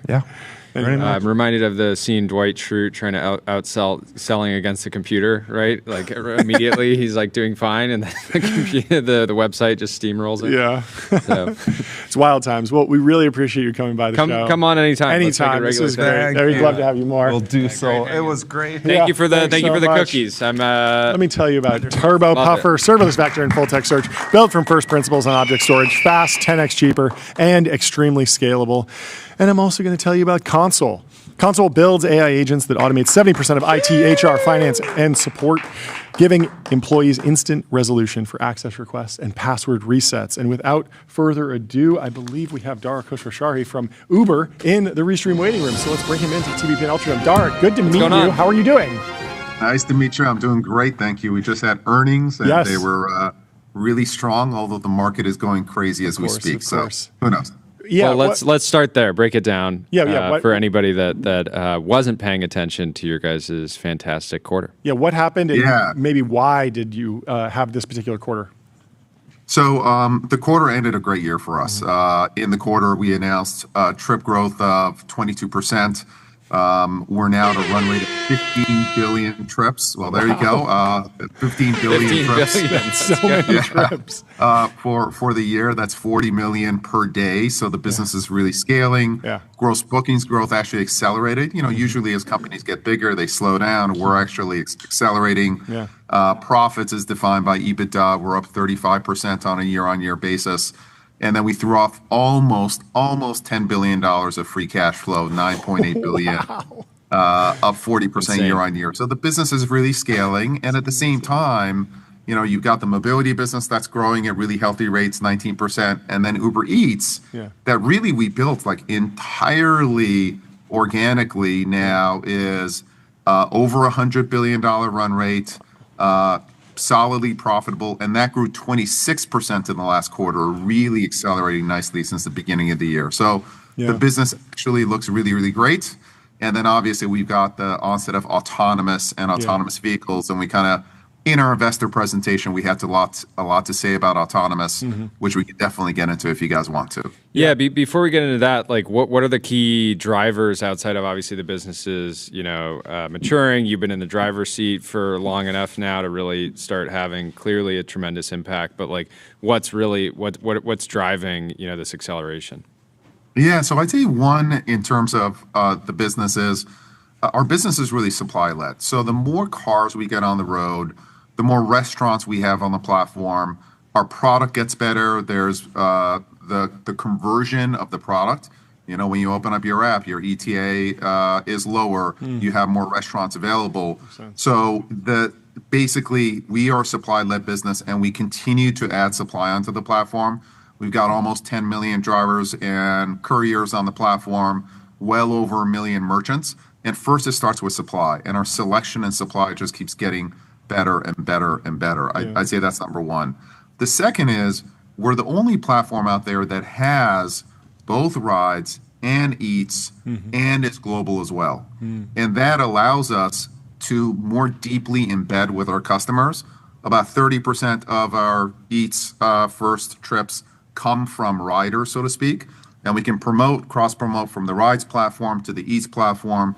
If you open up your Uber app now, you see eats being offered. You'll see grocery being offered. If you're looking to go to a restaurant for dinner, we'll also offer that restaurant for delivery as a reminder that it's available for delivery as well. So this cross-platform kind of promo that we can do, it's just no one else is doing it.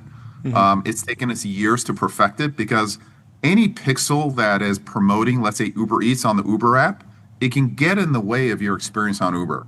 So you have to be very careful to have an optimal experience for your base business while at the same time nudging you over to the other product. Was there a period where it just felt like you were running two very distinct businesses and now it feels like they're actually coming together and it's working?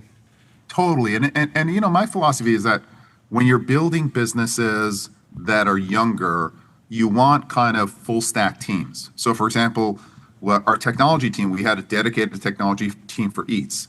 As that business got more mature and larger, we combined our tech teams, we combined our product teams so that you can build one core infrastructure one matching stack, for example, bring the customer data together and kind of create more commonality between the businesses. Now, for example, I promoted our head of global mobility, Andrew McDonald. He's been here for 12 years. He's now president and COO. So he's running one P&L, and essentially we can trade off between benefits on one business for the other business to kind of grow the whole. And there's no one else who, again, has the breadth and depth of offerings that we have. And then on top of that, we've got the Uber One membership program. We got 46 million members. Close to 50% of our gross bookings come from members. And that membership provides a real lock-in. Members spend 3 times more than non-members. Customers who shop on both Eats and Rides spend 3 times than the ones who don't. And so it's that combination of the whole platform coming together that lets us grow fast, that lets us accelerate, it lets us gain category position versus the others, while at the same time having a lot of profitability. What's the biggest lesson from Expedia that you've been able to apply to Uber? Yeah, it's a great question. I would say, and it was a mistake at Expedia, was not recognizing that the business is supply-led. So with Expedia, we were very much focused on the customer and bringing in more audience, so to speak, and then following with supply.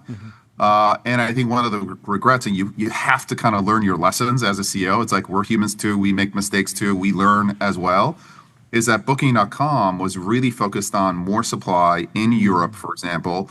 And because they had more supply, they were able to build a more compelling platform in Europe than Expedia was.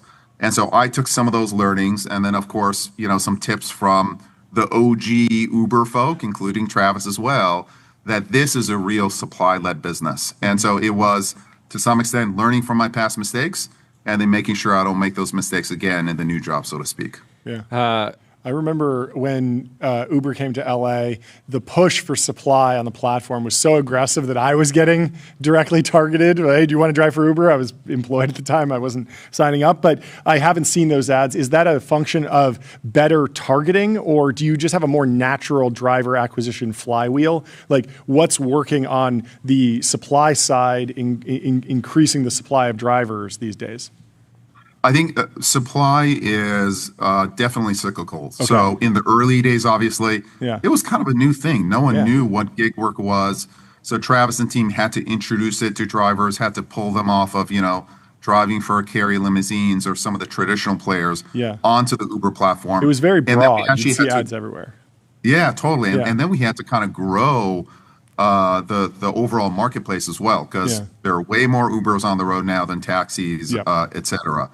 But we have had kind of supply shocks in the past. So for example, with COVID, one of the great things about COVID as it related to Uber, it was a terrible event obviously, was that we were able to move our drivers who are driving for Uber to make money on Uber Eats.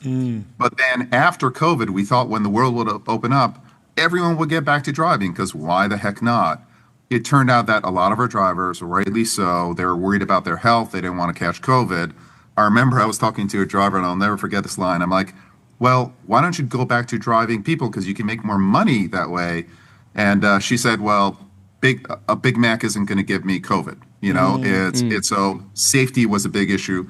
So we had to reinvest in supply very aggressively post-COVID. We did so faster than our competitors, which helped us. Now we have a pretty finely tuned machine in that the retention of drivers is really high. On average, drivers are driving more supply hours. They're spending more time on our platform because they can drive, they can deliver, they can shop, they can even do, they can judge AI algorithms now. We have a group called Uber AI Solutions, where they can look at algorithmic answers and decide which is better, et cetera. There's much more to do on the platform. So the position that we have in supply is pretty strong, but believe me, we're investing. I guess we figured out that you guys are more consumer customers than drivers, and good for algorithms. Good work on the marketing side. Everyone's been able to make the bear case for traditional enterprise software over the last year as models have gotten better.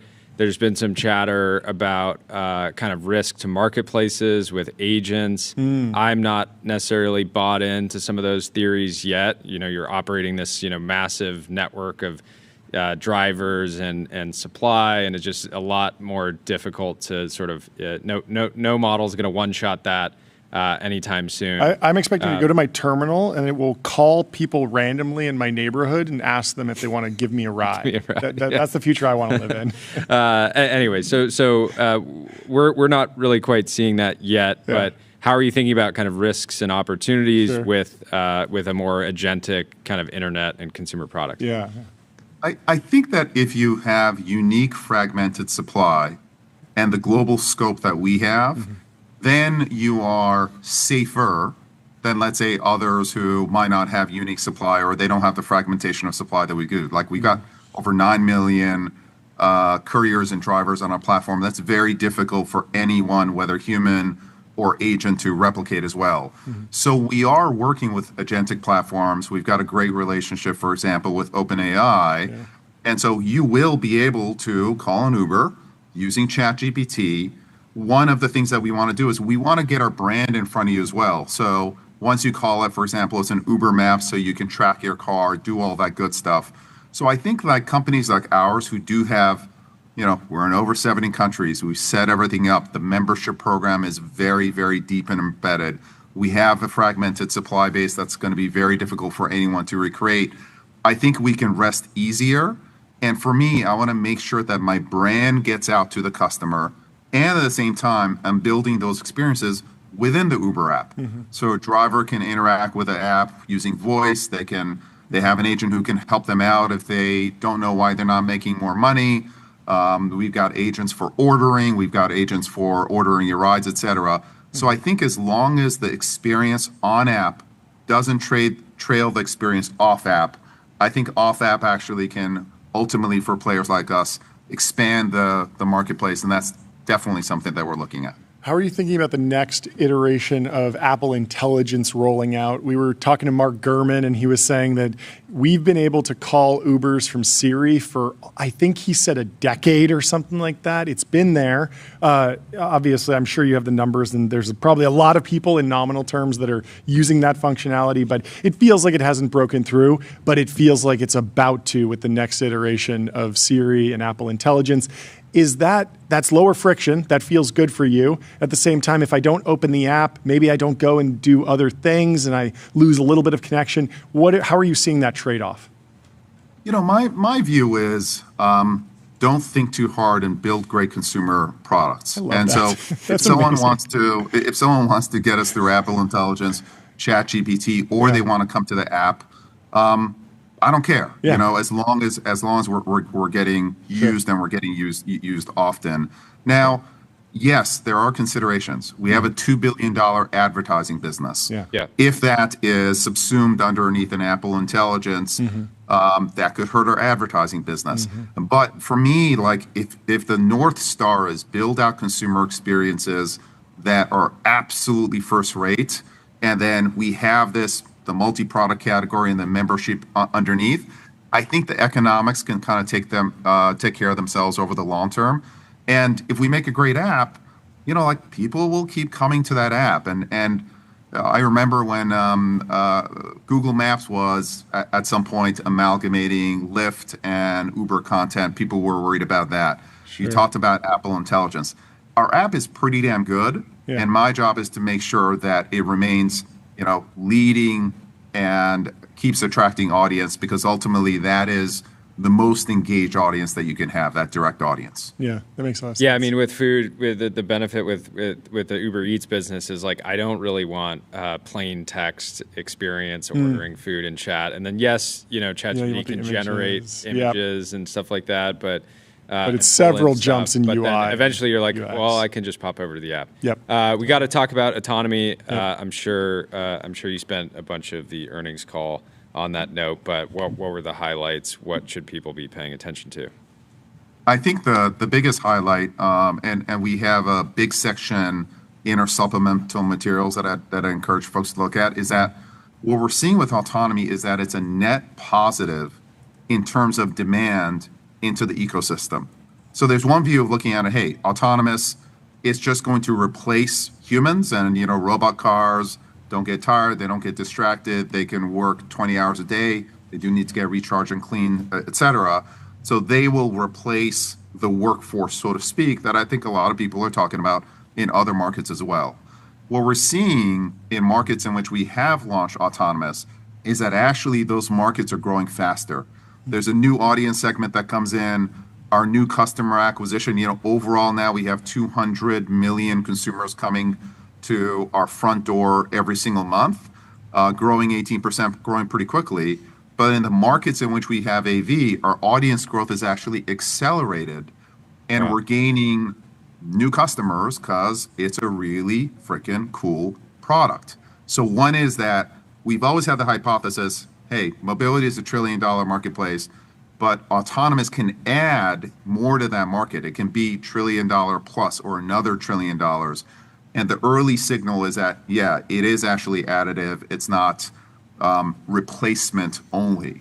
The second, I would say, big finding, if you want to call that for us, is we've always had the hypothesis that autonomous on our platform is going to take advantage of the platform to be much more utilized than off-platform. Like to some extent, a car is a box with wheels.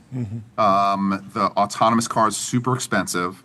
So you want to keep it running and you want to keep it earning money for as long as possible.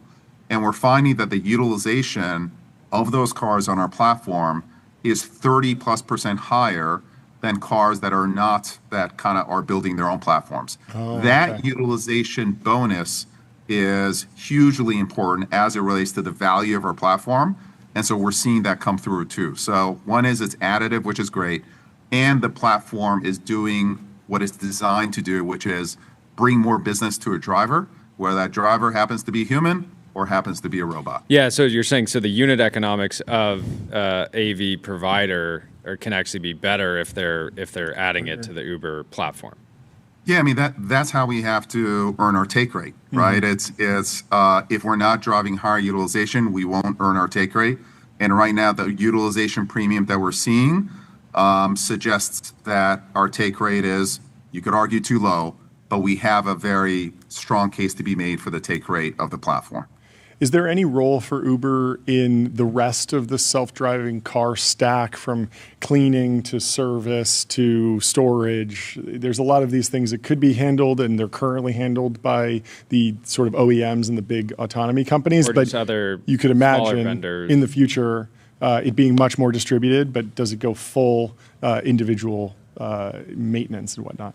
Yeah, totally. So if you think about the AV stack, there's the distribution, you know, that could be Uber, it could be Waymo, it could be Tesla, right? Then there's a driver, and the driver, we're partnering up with the driver. Then there's an operator, and the operator has depots, is cleaning the cars, recharging the cars. We have a network of fleet partners now on a global basis, because about 15% of our supply is provided by fleets today. And, you know, they rent out cars to drivers. We're taking those fleet operators and we're saying, hey, we want you now to operate AVs. So those fleet operators, in partnership with us, we have investments in a bunch of them. They're the ones who operate the fleet, and they can do it in a really low-cost manner. They're doing it with hundreds of thousands of cars, and so AV is different, but not that different. So you got the operator, then you have someone who owns the car. That could be us, it could be Waymo, but ultimately I think it's going to be third parties like private equity players and all this stuff who are going to want to own these big assets, just like they kind of do rental car fleets. And then you will have kind of debt out there. So there will be the financialization of the marketplace as well, but we are definitely playing in the demand side. We're partnering on the driving side, and then we can and are providing through our fleet partners all of the operations in a city, including depots, cleaning, etc. What kind of conversations have you had, or what should people expect from other OEMs outside of Tesla on the autonomy side? It's an interesting dynamic now where Teslas are getting, FSD is getting really, really good. It's a meaningful differentiator if you're a consumer and you either want to, you know, drive less on your way to work, or one day be able to add your car to a platform like Uber. What's kind of coming down the pipeline in terms of just overall competitiveness from other OEMs? So what's interesting is that when I was having discussions regarding autonomous with OEMs, they were more interested in L2, which is where FSD is now, than they were L4. You know, the prospect of every single car being sold with a $5,000 priced piece of software that has a cost of goods of zero. It's like OEM's eyes, went like this. They were super, super interested. Yeah.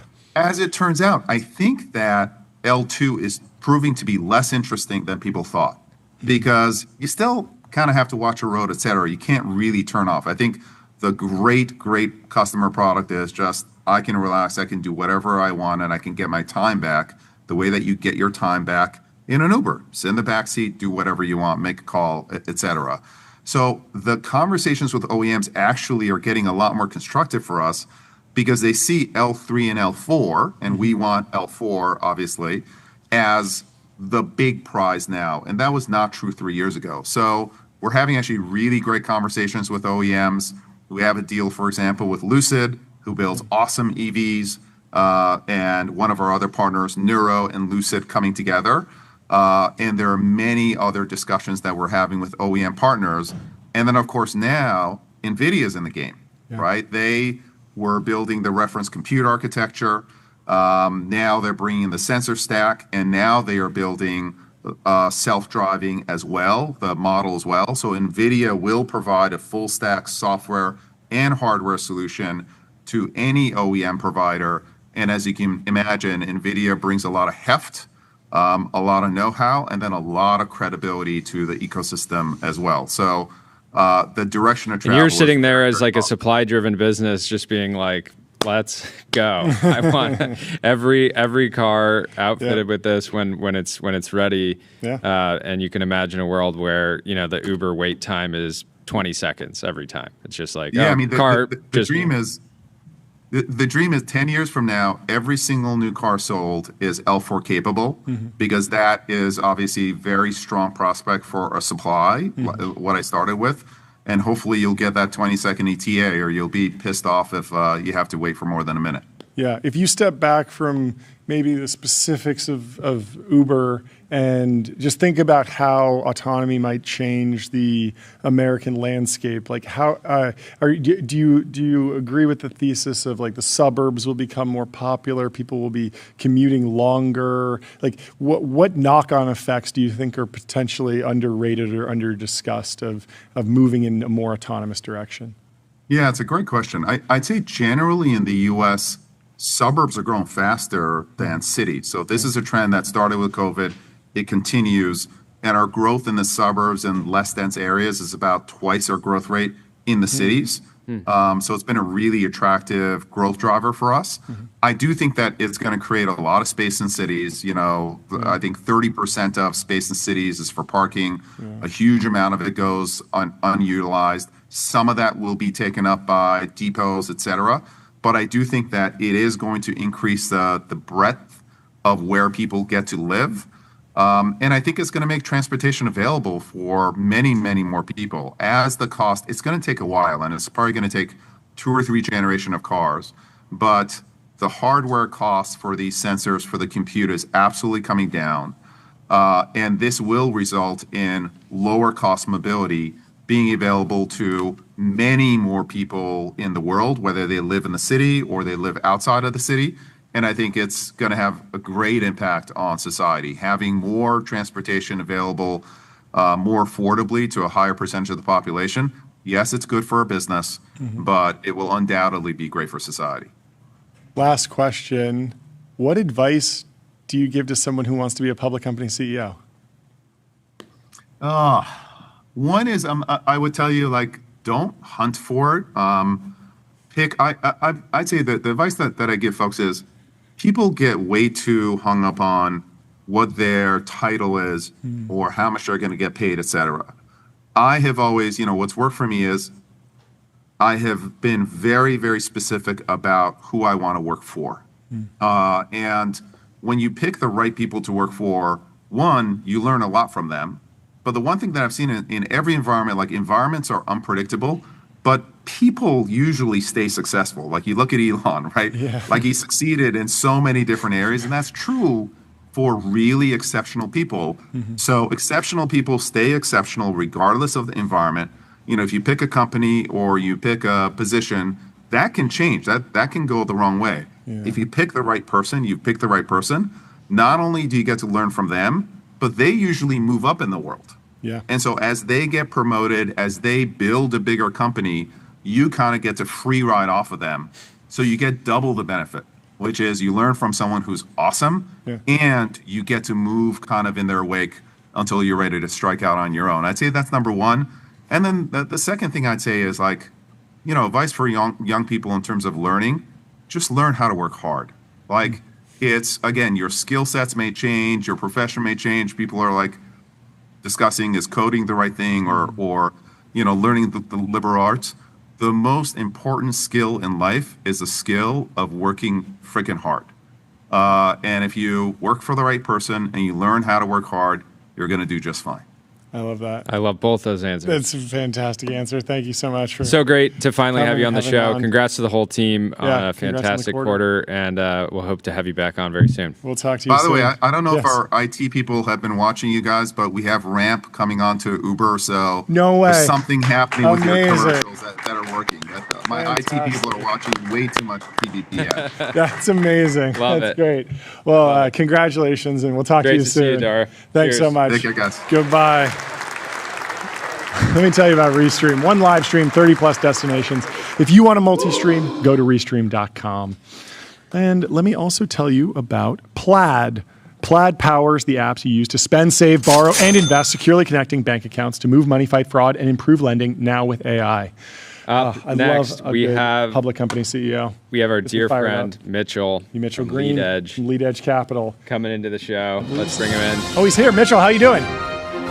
Ron, you should have had Dara and I on together. We're buddies. Oh, you are? That's awesome. Yeah. That's great. Yeah, we should. If we plan better, It doesn't surprise me. We'll add you both next time. Yeah. How's life? It's good. It's good. We're going all over the place today. We're talking about the market collapse, the end of SaaS, but the birth of agentic coding and all these crazy things that developers are doing. Yeah, what's up? I got a question for you. If everybody, my partner actually came up with this idea. He's like, so if all the SaaS companies, if all the software companies are all going to disappear because you can just like vibe code your way to building one of these companies, well then can't the next AI company vibe code that AI company? Yes. And I mean, there is seriously a push in the open source software community now to loosely vibe code everything you need. Like you build all your own tools, you build all your own software. This used to be the domain of programmers that would stay up all night for months on end to build a little to-do list app, and now it's much more robust, but we haven't really seen where all of this goes. It's still pretty early, and most people are just building like tools that build more tools at this point. But I mean, the iron law of the universe, I don't know if you agree, is like if it goes up quickly, it comes down quickly. There's always, you see these amazing growth charts and you get a little nervous because if it easy come, easy go. Yeah, so it's funny. I think people are going to be in for a rude awakening. I think some people. I mean, you were calling this the last time. Yeah. The last time you were on the show, you were kind of more just kind of skeptical of a lot of these valuations. So what's funny is like public market software is now cheap. We're buying it. Like we think companies like Workday are incredible businesses. Wow. Company like TransferWise in the payment space, Remitly, Toast has been crushed. Yeah. We're not in a company called AppLovin, but a huge gaming company. I have a good buddy who's made billions on it and is now rebuying it. Like these things are just like the crazy thing. I was like these things that like all sent out at the same time. So and I was looking at PayPal. You have it's trading at 7 times earnings now. When I looked this morning, they have 500 million users. It's a global payments network. Yeah, it doesn't seem like anything you can just vibe. You're not going to vibe code your way to money like, transfer. Come on, we're going to vibe code it. We're going to build it. We're just going to make. By the way, same with Workday as well. We're just going to vibe code our way. Only took Workday 20 years to get companies like Nike and Procter and Gamble to give them all their ERP data. Yeah. Of course, Mitchell and Jamie, John and Jamie, and we're gonna vibe code our way. Yeah, I think people are undervaluing trust right now. Totally. People forget how software companies, like, building code has never been the actual, like, hard thing about a software company. There's not like building semiconductor chips. It is like distribution. People forget you build a piece of software. Then you have to sell the software. Then you have to maintain the software. Then you have to add features to the software. Then you have to, you connect it with other systems. Those systems change. You have to have user permissioning. This stuff is really complex. And I'm sorry, the dude sitting on Silicon Valley in a shed on, Sand Hill or in San Francisco who's going to vibe code their way. I'm sorry. How about the other 10,000 software engineers that Salesforce has, or the 3,000 software engineers that Workday has? I mean, are they just like sitting around, on their thumb? No, of course they're going to try to innovate, and what's going to happen is no different than what happened in '99 and 2000.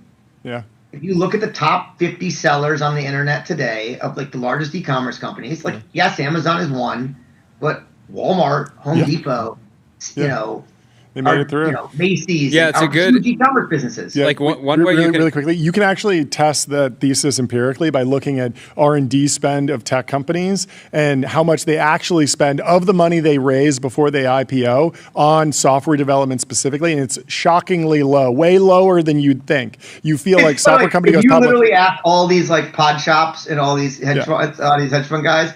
And by the way, the trade. There's a great chart. I wish I could pull it up, which is like. It's like software exposure for hedge funds has gone like this. Semiconductor exposure has gone like this. And usually if you do the opposite of what everybody's doing, you'll make a lot of money. Okay. There you go. But one kind of test you could run is like if you're thinking about a company like Workday, is if you went to all of Workday's customers right now and you said, hey, I can build this and I'll sell it to you at 20% of the price. Would anybody actually switch over? Because it would be like, okay, it's going to be cheaper, but what if it's like way less reliable? What if it's so unreliable or has so many issues that I get fired over it? Like, there are like multi-billion-dollar revenue businesses that are literally built to sit on top of companies like Salesforce and Workday to help them manage the companies, to manage the software. It's now again. So then you think about like, I think companies that are like selling to big enterprises are actually going to end up great. Now again, you might have the Sears and Kmart's of the world that didn't innovate or were over levered. So like, I do worry about some of these private equity software companies that get way over levered, and if they try to drive too high EBITDA margins and sacrifice R&D. Now there are other firms like a Vista, like what Robert Smith does, and he's actively like they're trying to be like, no, we need to like double down on AI and like double down in R&D and these things. But I think there will be some people that are just trying to maximize EBITDA margins that'll be hurt. And guess what? Somebody will go build the next competitor of that. So then you're like, look. We think about like an area that's probably more ripe for AI disruption is companies selling into like SMBs because the software isn't nearly as complex. But again, there are companies. It's not like companies like HubSpot, which is a great business that sells into SMB. They have probably 1,000 software engineers. They're sitting there trying to disrupt themselves constantly. So it's not. I don't know. I think it's. It's definitely market by market, sector by sector. It's not a hype cycle for sure. Like I think people just don't truly understand how like software companies actually sell. That just say that people are going to vibe code it away. Now, what is incredible is how fast some of these AI businesses have grown that are built off the tailwinds of some of these companies. Even like a company like a ClickHouse, which just raised at a big round. We were one of the early investors in it, luckily, totally by dumb luck. Some of these, we're investors in Griftin Labs, which is a software company but embracing AI and just had an incredible quarter and plan. And so like you are seeing there are going to be a bunch of companies in software that continue to innovate. Could you vibe code equipment share? That was one of your. They just IPO'd. That's funny. I am vibe code. I was going to vibe code car collection software, but then I decided since I actually have a job for a living, I'm going to hire somebody else to vibe code it for me. Job creator. Total software engineer victory. Still exactly. So you're just creating another job. Actually, some 18-year-old senior at Santa Barbara High School is benefiting from this. That's fantastic. to build me software. Yeah. But And they're gonna have a job forever because, They're gonna be you're never gonna maintaining stop this buying in cars. years. I'm never, They're going to be maintaining this thing for years. I'm going to get you guys in on it as well. Yeah. So, I like it. I'm down. No, When- but on equipment share. Share, look, I mean, it's up almost 30% from the IPO. It's with my partners, Tim and Zach. My partners, Tim and Zach, led that deal. I take no credit for it. They did a phenomenal job. It's benefiting from, the ongoing, there's a massive, if you were to isolate, CapEx and infrastructure spend outside of like GDP, driving GDP growth right now, I think it's like a very meaningful part. Highways, energy products, data centers. I think another big thing that's going to drive a lot of CapEx is this accumulated depreciation, this accelerated depreciation in the big beautiful bill. That will benefit people like Equipment Share. And to put it in perspective, I think companies like Equipment Share, in the S1, because they haven't filed results yet, I think last quarter, in the S1 result, in the last quarter, the S1 was like growing nearly 30% a year. Yet you have companies like United, Hertz, and Sunbelt that grow like single digits, and yet these things trade at almost similar EBITDA margins. Now, the reality is people that tend to buy companies like Equipment Share or Hertz Equipment are not used to businesses that grow 30%. So they need to just continue to put up results, and I think they'll get the multiple expansion over time. But it is like a great second derivative play on AI. Mm-hmm. Totally. In the public markets, when you look at a software company, it feels like a lot of people are looking at, is top line accelerating? That should be happening if you're a true AI company. You're also looking at stuff like, are you over leveraged? Then you can also just talk to the management team. And if it doesn't sound like they know anything about AI, you could be very, skeptical of the company. How do you think about when you find a new company, what research, what's your process for understanding how they'll be positioned over the next couple of years? Yeah, that's a great question. I think what we should do is just count the number of interns they have, frankly, because 24-year-olds and 22-year-olds are going to know more about this than 50 and 60-year-olds and 40-year-olds like myself. No, all kidding aside, the way we think about it is we just think of how is this like squarely in an area that could be like very easily disrupted by AI. We just sit and like, how deeply is this product integrated? How many people are using the product? Is it as a result of stuff coming out of, do they own their own data?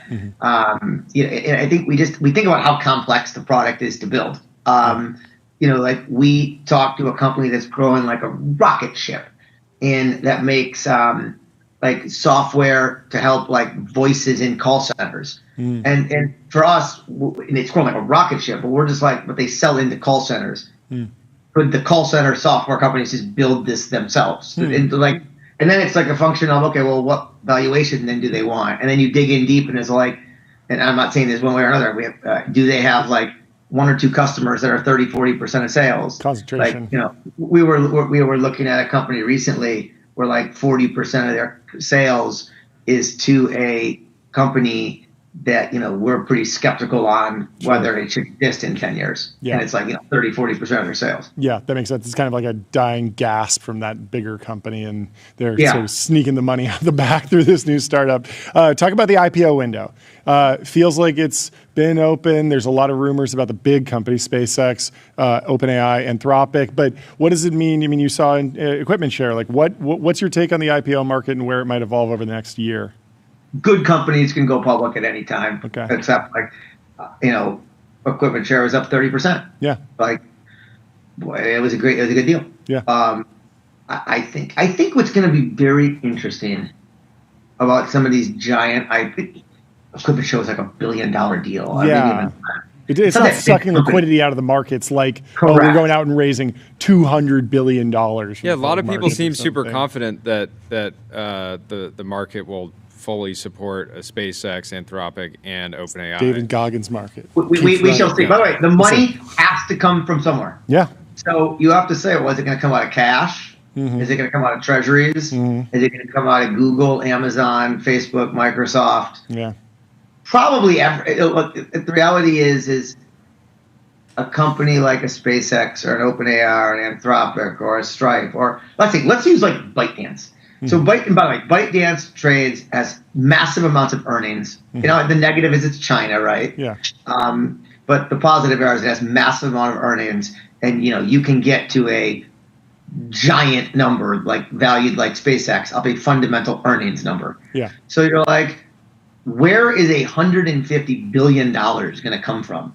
And so in that one, you probably say, well, it would probably attract new money back into China. Yeah. But then might people pull some money out of Tencent and pull some money out of Alibaba or Google or Microsoft to get exposure to this thing. Yeah. I'm sure in the case of a SpaceX, it would take money out of it would take money out of Tesla because it's like Elon, it's like diehard forgivers. But who knows? Maybe he's just going to merge, SpaceX and Tesla together. Maybe. And then he'll have to then change it to the Elon Musk company. Yeah. Yeah, I think Tesla shareholders would have been very frustrated to get XAI merged in, but getting SpaceX merged in, not bad. And maybe you got a little X. I know nothing. Yeah. Would it shock me if it happened? No. Someone in the chat just said that the ticker X just got reserved at NYSE, so we'll see what that means. That's exciting. What do you think of the secondary market? When I moved to Silicon Valley, it was like seen as a total bear signal if a founder CEO was selling stock at the early stage. Now companies stay private for so long. There's massive secondary sales. Elon's been a master of liquidity, keeping SpaceX private for 20 years. How is the secondary market evolving? What are you seeing? It's definitely evolved a lot. Yeah. When I started working at Bessemer in 2004, 2005, it was world-class venture funds were like, oh my God, absolutely not. You should not let big secondaries. Yeah. And I got into my first investment ever in 2009 in a company called Bizarre Voice, doing a secondary. Now I will tell you most deals have a secondary component. It feels a little bit frenzy-ish right now, like the Facebook, Twitter back then. It is. I was just at an investor conference yesterday, speaking in Arizona, and it shocked. I had multiple people come up to me, institutional investors, like random companies, pension funds, that were like, "Oh, what do you think of Anthropic? We're like buying into it here." Yeah. I'm like, "Oh, this doesn't end well." Not just for like, I didn't mean it in an Anthropic. No. But it is one of those signals when the person who's not a professional investor is talking to you about things that feel like professional investments. I got even a better one. Okay. One of my big institutional investors, fantastic guy. Yeah. Name will be not said, but he's like, you need to start a micro secondary fund that will buy secondary interests in these tender 30 Act funds. You have like the new Kotu fund and the Vista fund and all these, and there's a huge wave coming. Yeah. And basically they offer like quarterly redemptions. Like you can take out like 5 or 10% a year. It's what like B-REIT was, right? Yeah. And then, but occasionally if there's too many people that want to redeem, you have to gate them. But you never want to gate. But when do you think everybody's going to gate? Like everybody's going to, all the dentists and doctors are all going to pull out at the exact same time. Yep. And my buddy was like, "Oh, you should start a micro secondaries fund to buy out their interests in all these interval funds when the gate comes up and all of them want out at the same time, and they're like, wait a second, we can't get out. We're locked up. What do you mean? I thought this was like liquid. Yeah. Totally. It's coming. Don't worry. Don't worry. What do you think? What do you think Ferrari, the business, is worth? Oh boy! I thought you were going to ask me what I thought of the new car. Hamilton was fast in testing at preseason testing. It's an amazing business. But the stupidest thing I ever did was buy the cars and not the stock. I actually have several friends that I raced Ferrari Challenge with that bought the stock at the IPO, and now they slowly dribble the stock out to buy cars. Wow. It's an amazing brand. I don't know what it's it only IPO'd in 2015. What is the stock like? I mean, what's Ferrari's stock price now? Stock's down 10% in the last month. It's a $63 billion you'll just vibe code a Ferrari.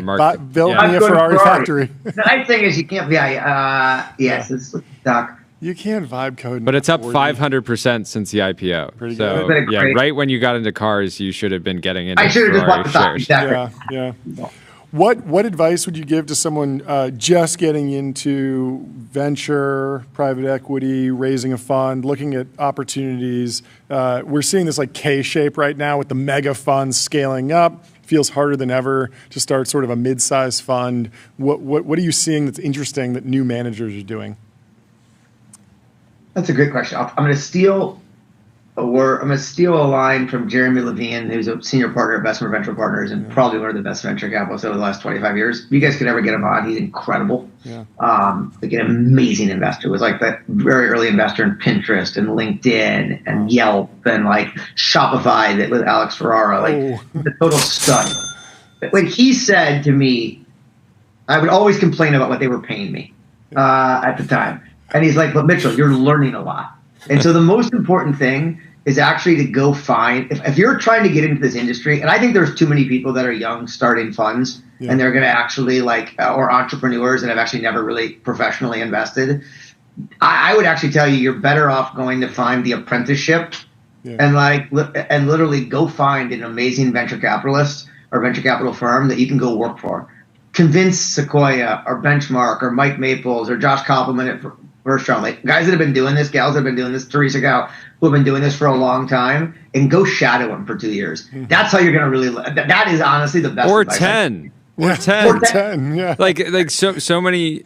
Like, a lot of people get into these funds like 2 years later. I'm raising my own fund. It's like you haven't seen a full cycle. Going like maybe you're a good investor. Maybe you've made some good angel bets. Maybe you did a couple years at a fund already. But going and saying I'm going to do the path of doing the 30 to 50 to 100 million to $200 million fund, like that is like it's tricky, especially where prices are. I give Harry at 20VC a lot of credit. Like he started off in the podcast. He hustled his way. Like I'm sure you guys are going to get to start to see like really interesting deals from doing this. And that doesn't mean in like 18 months now you're going to go start a fund. No. Yeah. I think it's people confuse angel investing and being successful at angel investing with all of a sudden if you get $100 million you'll be really successful. It's really, really hard. And I think people need to find mentors and go work for people that have invested through cycles. 100%. What does it take to actually be contrarian? Because it's like whenever it's such a popular word in this industry now. Everybody says they're contrarian, and yet, of course, that's consensus. Consensus. Yeah, exactly. And so I feel like it's something like humans have an innate sort of instinct to kind of go with the herd, and 100%. And so you have to like fight that. But how do you fight it? Steve Cohen has always told me if you want to know where the stock market goes, Mitchell, he's like, you got a lot of smart hedge fund guys in your fund, himself included. Ask us all where we think the market's going. Like 8 of us tell you one thing and 2 say the other. Please call me and say what the 2 said. Yeah, that's where it's going. Like the market causes the greatest amount of pain to the greatest number of people. Well, yeah, and to be honest, right now if you looked at X, you would say the consensus view is that AI is in a bubble and then we're going to have this massive correction. Mm-hmm. And the contrarians are saying, are the runes, obviously he's very incentivized. Dylan Patel is saying like people aren't prepared for this not being low. Yeah, look, my view on all that is good company and good investment can be 2 very fundamental things. Mm-hmm. Like you may wake up in 5 years and Anthropic is worth $350 billion. Probably it's $350 billion. I want to go back to the contrarian thing in a second. Yeah. People are underestimating over the next 10 to 15 years what AI is going to do. Myself included, every one of your guests included. Yeah. In 2000, I could have sat on your show if it was around, and nobody would have talked about the $3 trillion of social media that's been created, value. Yet people always overestimate the near term. Yeah. The bubble will probably, whatever bubble we're in, will be different than 2020 and 21. It'll be different than 99. There will be some correction. Nobody will be able to predict when it happens, and the correction will just happen. But then that is probably the best time to then buy a bunch of these names and hold on to a long period. How do you be a contrarian? I don't know. You'd be like Lindsey Vonn and tear your ACL and try to go win an Olympic medal. I think people that have. I think contrarians tend to be people that understand like how to take very calculated risks, and are not afraid of doing that. So like what we look for in our analysts that come and work here, cold call companies all day long. By the way, the good CEO doesn't call you back. It's a CEO you call every 10 times and calls you back after 10 times. Like it's like grit. persistence, not being afraid to be different. So like you look for like athletes. I'm sorry, but if you drop the ball at the Rose Bowl, like you have faced adversity. Yeah. I'm sorry, getting a D on a test is not adversity. Like, you know, but like, so I think like we like a lot of like athletes or like people like we're really big in like arts or music or just doing something different. Being a straight A student is not different, especially with grade inflation. Talk about the differences culturally between the hedge fund guys and the venture capitalists. I was reading Dan Wong was talking about how in the hedge fund world, you're wrong 5 times before breakfast because everyone has a different thesis and then it's immediately proved right or wrong. So you get more used to being contrarian and everyone wants to find that edge, whereas in Silicon Valley, there's a little bit more incentive to go with the herd because you can just ride the wave. What else have you seen and do you agree with that take? Yeah. So hedge funds that's like a very, very generalist view, like extremely generalist view. Yeah. Broad view. What I would say is I think if you were to take the best hedge fund managers I know and the best venture capitalists I know, we've been fortunate to like partner with a bunch of people, work with people, have people back us. I would tell you that in 3-month or 6-month increments, I think the hedge fund guys are smarter and like have a better sense of where the world is going. But I think over like a 5 to 10 year period, the venture capitalists have a better view, just in general, like on how they think. Makes sense. Yeah, kind of aligned with the business. Contrarian takes. I saw one here. The center of gravity is shifting. More innovation is happening outside of Silicon Valley, with countries outside the U.S. producing category leaders earlier in their life cycle. I read that. I felt like I disagreed with it. Defend it. In a world, if you believe AI is coming and it's easier to build software or build whatever, well, who says you have to be in Silicon Valley where it's really expensive to live? It's really expensive to get talent. You can build it anywhere. Look, people have built now public companies that are completely, Griftin, by the way, is a big business and it's completely distributed. Like there are other big companies, like if you talk to people like Dell and Microsoft, they will tell you that they've shut down a lot of like small regional offices and just have people work remote. So I think the more you believe in AI, the more actually stuff could come out of Silicon application layer. I think at the model level, it becomes about recruiting the best PhD level talent and stuff like that. But just to build application companies, I think you can build them anywhere. Yeah, that makes a lot of sense. Jordy, anything else? This is great. What's the update on the racing side? Did you watch the Rolex 24? Yeah. Any reactions? Watched part of it. Why weren't you racing in the Rolex 24? Couple more years. We need to see. Race season. Our first race for Ferrari Challenge kicks off in like the middle of March. Awesome. At the Thermal Club outside of Palm Springs, where you guys have been. Very cool. I'm actually going to race a support race at Le Mans this year. Ooh, nice. I'm going to race the Monaco vintage races in an old F1 car. Nice. Great. My goal is to run Le Mans in the next 5 years. Okay. 24 hours at Le Mans. Wow. So. That'll be amazing. Well, we'll be. Well, the guys you got to have come on here though, because you like cars. I don't really know him, but George Kurtz is like. Oh, we've had him on. He's a sponsor. Oh, he's fast.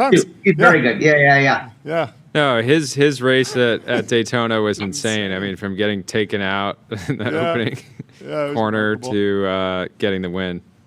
Yeah, absolute legend. Well, F1's going to be F1. It was funny. George Russell was talking that he thought F1. I thought I saw a interview with him where he thinks it might be a lot closer this year because there's a bunch more teams that could be in the mix. It's still obviously very early on, but like the car that Adrian Newey built for Aston Martin is totally wild. Yeah, so it'll be fun. We're putting together a market map of F1 teams based on the tech companies that are sponsoring them. So that's amazing, by the way. Because I think it's the easiest way for tech people to understand F1. Motorsports are definitely a beneficiary of the AI boom so far.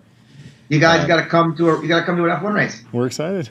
Yeah, we were in Vegas. It was fun. Well, yeah. I'm assuming we'll be at all 3 American races this year. I hope so. Cool. Anyway, have a great rest of your day. Catching up, Mitchell. We'll see you soon, Mitchell. Good seeing you guys. Cheers. Goodbye. Cheers. Let me tell you about Graphite. Code review for the age of AI. Graphite helps teams on GitHub ship higher quality software. And I'm also going to tell you about Gusto. the unified platform for payroll, benefits, and HR, built to evolve with modern small and medium-sized businesses. And we have some breaking news. Sam Altman has responded to the Anthropic ads. He says, first, the good part about the Anthropic ads. They are funny, and I laughed. I like it. But I wonder why Anthropic would go for something so clearly dishonest. Our most important principle for ads is that we won't do exactly this. We would never obviously run ads in the way Anthropic depicts them. We are not stupid, and we know our users would reject that. I guess it's on brand for Anthropic doublespeak to use a deceptive ad to critique theoretical deceptive ads that aren't real, but a Super Bowl ad is not where I would expect it. More importantly, we believe everyone deserves to use AI and are committed to free access because we believe access creates agency. More Texans use ChatGPT for free than total people use Claude in the United States. So we have a differently shaped problem than they do. If you want to pay for ChatGPT Plus or Pro, we don't show you ads. Anthropic serves an expensive product to rich people. We are glad they do that, and we are doing that too. But we also feel strongly that we need to bring AI to billions of people who can't pay for subscriptions. Maybe even more importantly, Anthropic wants to control what people do with AI. They block companies they don't like from using their coding product, including us. They want to write rules for themselves for what people can and can't use AI for, and now they also want to tell other companies what their business models can be. We are committed to broad democratic decision-making in addition to access. We also are committed to building the most resilient ecosystem for advanced AI. We care a great deal about safe, broadly beneficial AGI, and we know the only way to get there is to work with the world to prepare. One authoritarian company won't get us there on their own. To say nothing of the other obvious risks is a dark path. As for our Super Bowl ad, it's about builders and how anyone can now build anything. We are enjoying watching so many people switch to Codex. There have been 500,000 app downloads since launch on Monday, and we think builders are really going to love what's coming for them in the next few weeks. I believe Codex is going to win. We will continue to work hard to make even more intelligence available for lower and lower prices to our users. This time belongs to the builders, not the people who want to control them. So he fires back. Yeah, it was more responses. This is why I said in general, like, again, I think Sam has to admit that the ads are like pretty entertaining, and it's just such a wild move and unexpected from Anthropic, given that they've been trying. I mean, I'd say, like, from a brand standpoint, going with like the sort of edgy adult humor was risk. Unexpected. We'll see how but yeah, ultimately it's deceptive. Yeah. Like, they're trying to mislead people about OpenAI's ad product. Yeah, it's not corn syrup. Like, the entire strategy of the campaign is clearly not to drive downloads. It's FUD. It's FUD. Yeah. I think there will probably be a Harvard business case study on this campaign. Maybe we should do TBPN business case studies. I think that'd be fun. Should generate those. Also, it's just anti-ad, which I don't like. I like ads. Here's another ad. Labelbox. RL Environments, voice, robotics, evals, and expert human data. Labelbox is the data factory behind the world's leading AI teams. And we have our next guest in the Restream waiting room. Is it time to puff? It's time to puff. We got Simon from Turbopuffer. Let's puff. The Restream waiting room. Let's bring him into the TBPN Ultra Dome. Simon, how you doing? Good to see you.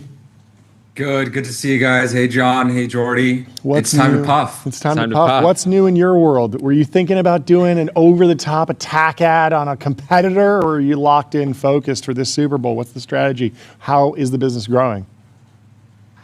I mean, you were so generous to give us a front and center logo to the Super Bowl. As a new entrant, as a new entrant to the new world, I don't really understand American football. Okay.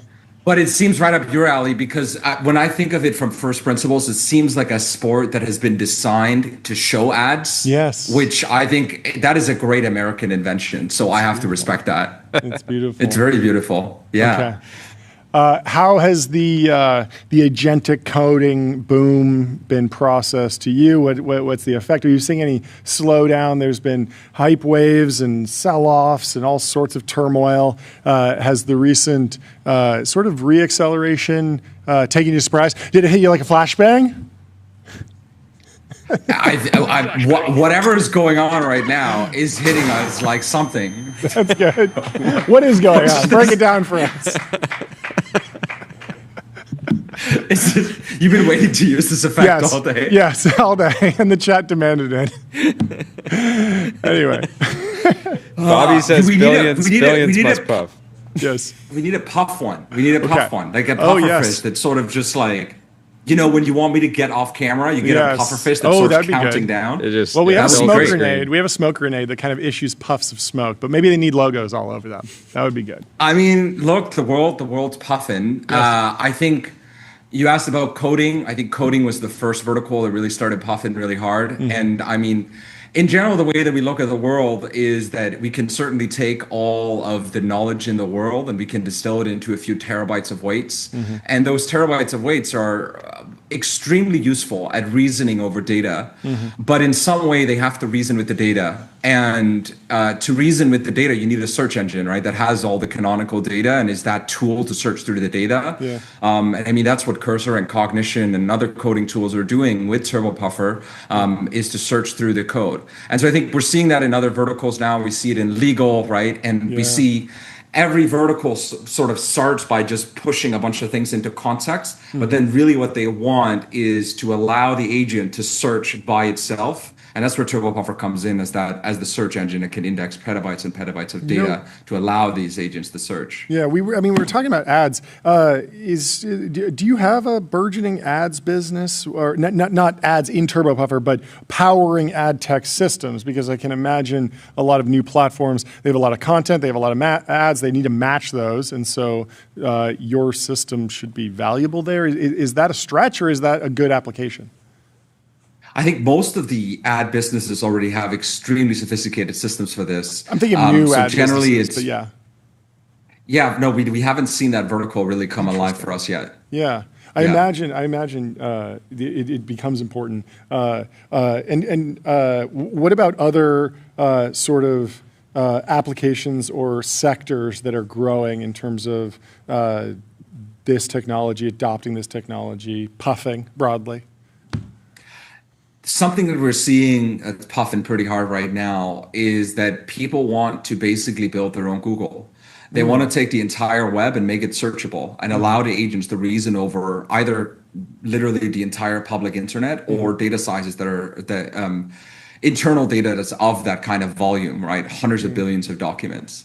And recently we launched some product to support that, where you can basically now build your own internet index on top of Turbopuffer for an extremely reasonable cost. Wow. So what we showed is that we could take 100 billion documents and make them available to you at a P50, so that's the median latency of less than 50 milliseconds. Wow. So this is pretty remarkable for an off-the-shelf SaaS product, and something that we're seeing that some of the most sophisticated customers in the world need. And I don't think there's any other easy way to do it than to puff.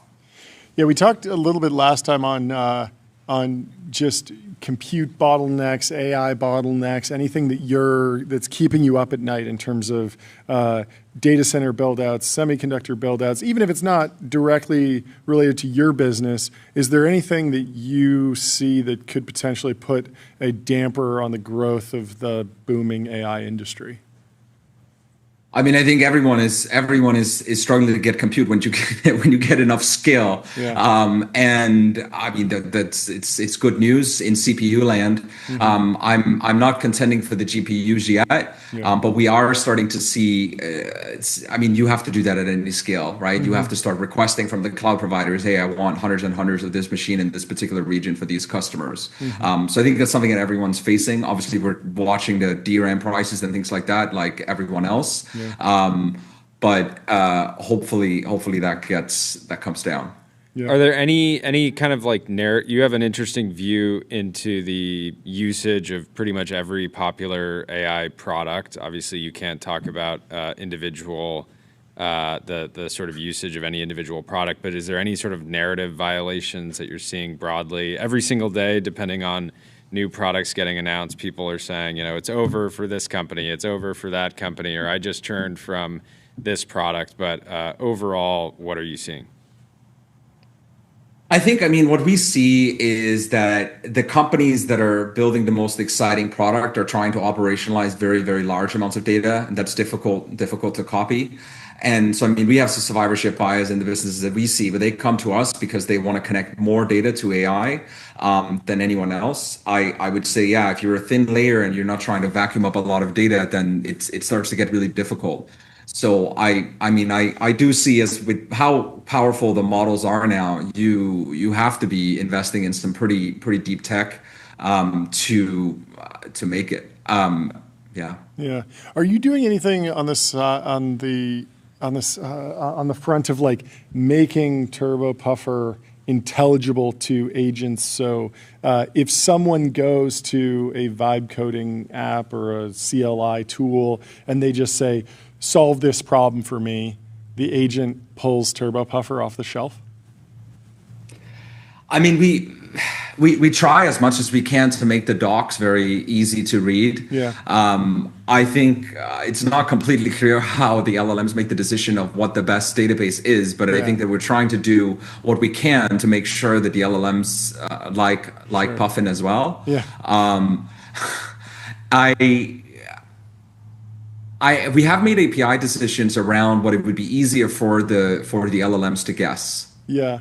Yeah, I heard an interesting anecdote about someone building a CLI tool. They wanted to make it easy for an LLM to grab or an agent to grab. And so basically they just rewrote the CLI to include every possible hallucination or mistake that could be made. And people often do this with URLs, where they will say, well, you know, some people might type the wrong URL sometimes, but LLMs hallucinate in a slightly different way. They don't necessarily fat finger a single key, but they might, you know, drop the wrong token or use the wrong phrase or use the wrong term. And so they rewrote their CLI to include like every possible permutation that an LLM could think about in terms of like update, edit, quit, exit, you know, all the different keywords. They just created hooks and functionality for all of them. So even if the LLM shows up and is like kind of clumsy, it can still use it, and so it still likes it. But I don't know where all that goes on the commercial side. This is more for like open source. Yeah, I think maybe it's a little overblown how much you have to design for this. I think it's the same with humans. We fat finger stuff, and the LLMs are a lot more resilient now than they were even just 6 months ago. So to me, it's just always good API design. If you're designing a good API or a good CLI or a good interface, you should sort of be able to predict like, oh, if I did this, it's probably going to work this way. And I think the LLM treats it exactly the same way. So I would maybe take back that we're doing anything super intentional for the LLMs, because I think the same design that's good for humans is good for LLMs. Yeah, that makes a lot of sense. What, if anything, has changed since the funding round? Yeah. Not much has changed. We got logo rights to Ramp, so that's exciting. No way. Congratulations. Second Ramp mention. They were like, finally, you raised a bit more venture capital. We'll let you use our logo. There you go. I mean, you know, I think we're really, really happy to work with that team. Yeah. And I think there's lots more logos waiting beneath the surface to be unearthed. So the murderer's row will continue to evolve as we earn the trust of more and more of the lovely companies that we work with. Wait, what was early on when companies were discovering Turbopuffer and realizing, hey, this is really good and this is going to be sort of key to enabling all these different features and functionality that we want? Was it actually a challenge getting logo rights because they didn't want their competitors to be super aware of it, right? You want like, hey, if I can have even an extra month before another company that I might have some overlap with, I'll take it. Yeah, I mean, we have some verticals in, there's a hedge fund that doesn't really want us to talk about because they see it as like a competitive advantage, right? And so, I mean, we like that tension for sure. I think, honestly, in the beginning, it was just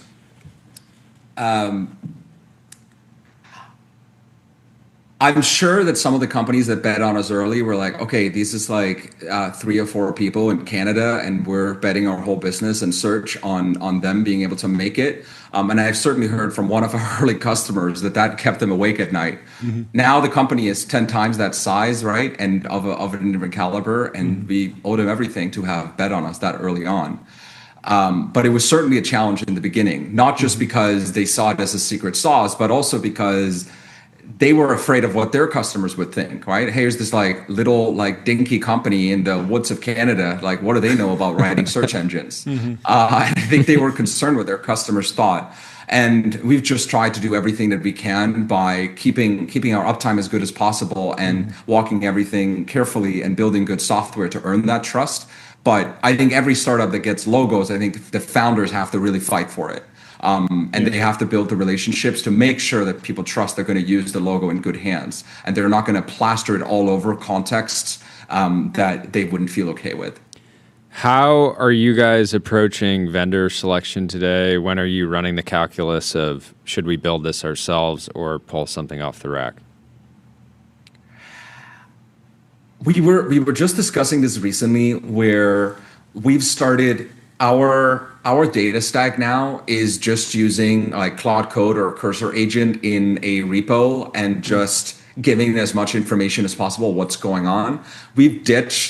We're starting to more and more ditch just the tools because it's so easy to compose the charts and things like that with agents. So the shallow SaaS software, I think it's dire there because it's just so easy to replace it now. But I think there will also be a bit of a hangover from that, right? There is real value here in like permissions and enterprise, like all these enterprise features. So it will probably go very much in the direction of everyone's going to build their own little shallow thing, and then some of them are going to realize that this is a bit of a nightmare to maintain, and then pay for it again. Could be dire for a little bit, but I think that I don't think it's going to swing. I still think there's a lot of value in that. Yeah. What's the worst like logo crime that you've ever seen someone do? Is that just go in the customer database, search has any employee from a hyperscaler signed up for a trial account, and then slap the logo on the landing page? What would you tell a young founder not to do in terms of throwing a logo on a landing page? I think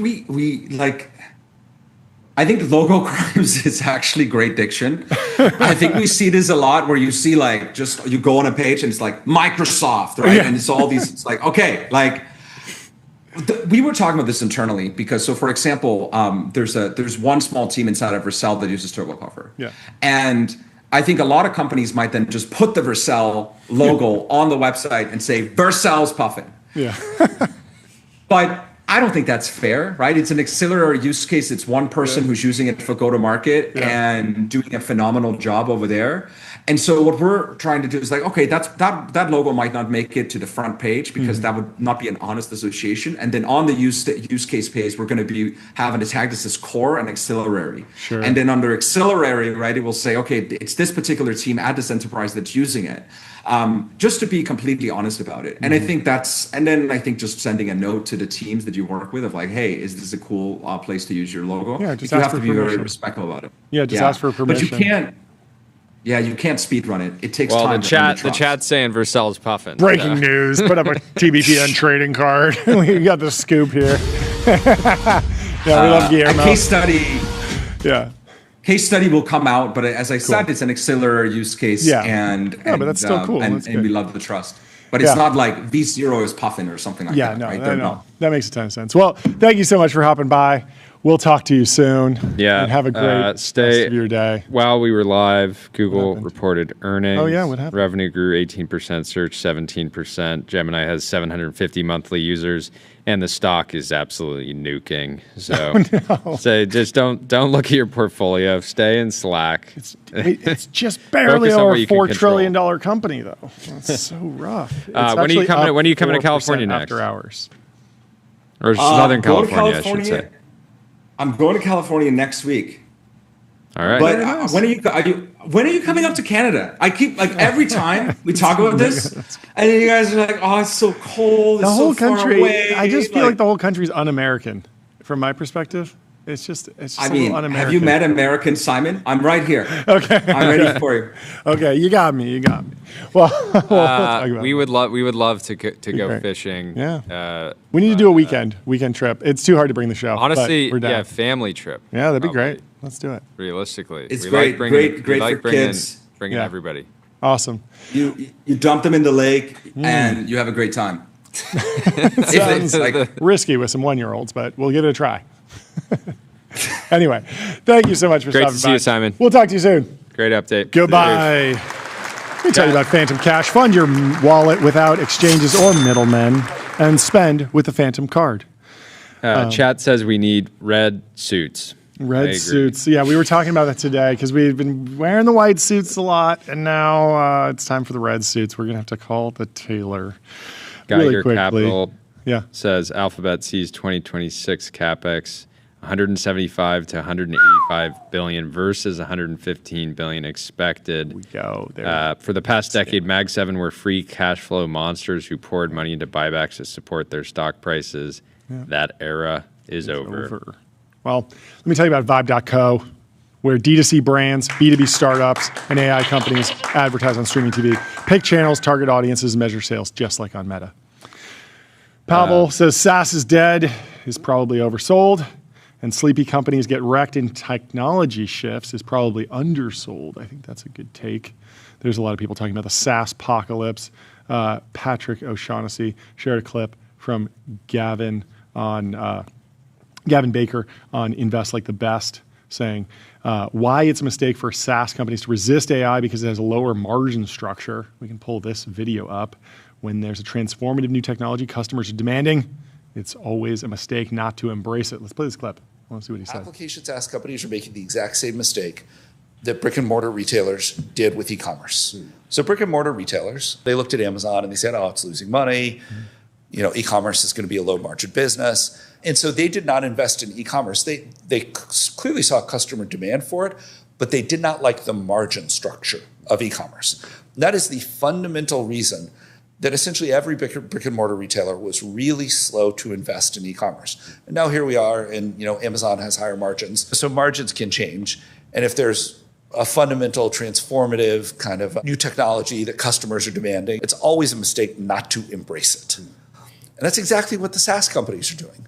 They have their 70, 80, 90% gross margins, and they are reluctant to accept AI gross margins. The very nature of AI is, software, you write it once, and it's written very efficiently, and then you can distribute it broadly at very low cost. It's such an underrated point that the CFO just knows my company has 30% gross margins, so that's what I'm building my entire business around. My company has 90% gross margins, and that's how I'm informing every business decision.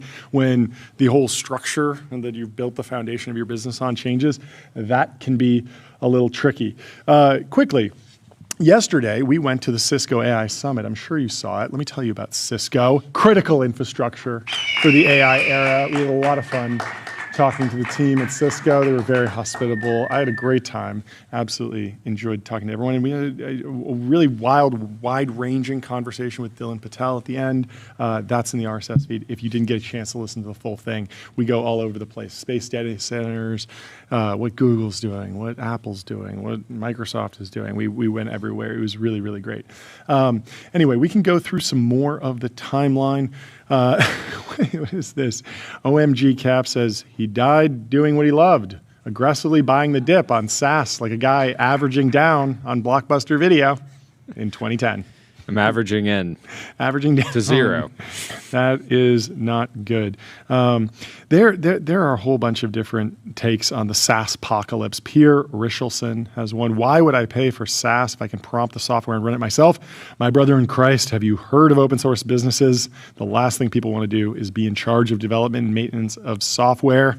You got to get an intern. It's a bull market in interns. The interns are back. The interns you heard from Mitchell Green. Over at LeadEdge, he's hiring interns to build stuff for him.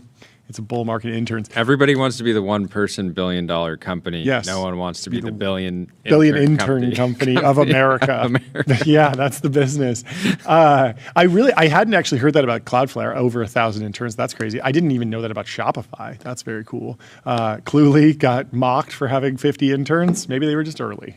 We at one point, it felt like we had a ton of interns. We don't actually have that many interns, but interns are underrated. It's a good time, and it's a particularly good time with the new tools to let someone loose with just a fresh start. Like they don't have to maintain the old system. They come in and they're able to start completely fresh with fresh tools. They can pick anything off the shelf, whatever's the most cutting edge. That's what they bring into the organization, as opposed to saying, hey, you have to maintain this particular workflow or this particular technology, or you have to plug into those rest of this ecosystem. Change management takes a long time. Interns allow you to kind of pull that forward, which is a lot of fun. Let me tell you about Cognition. They're the makers of Devin, the AI software engineer.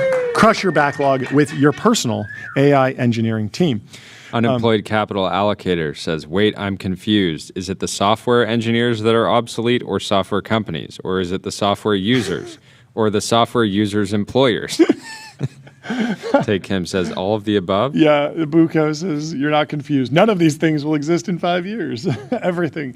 Sell everything and quit all the jobs. It is interesting. Bloomberg had an article yesterday that shared that Google is expanding their footprint in India, planning to that was a weird headline, right? They'll have the capacity to add something like 10 to 15,000 new employees, and I would say like the probably the catalyst there is sort of changes or unpredictability to U.S. immigration law potentially, being a factor in that, but it was kind of looking at it from a Tyler point of view, just being like, hey, how AGI pilled is Google broadly, is DeepMind if they're planning to scale headcount that.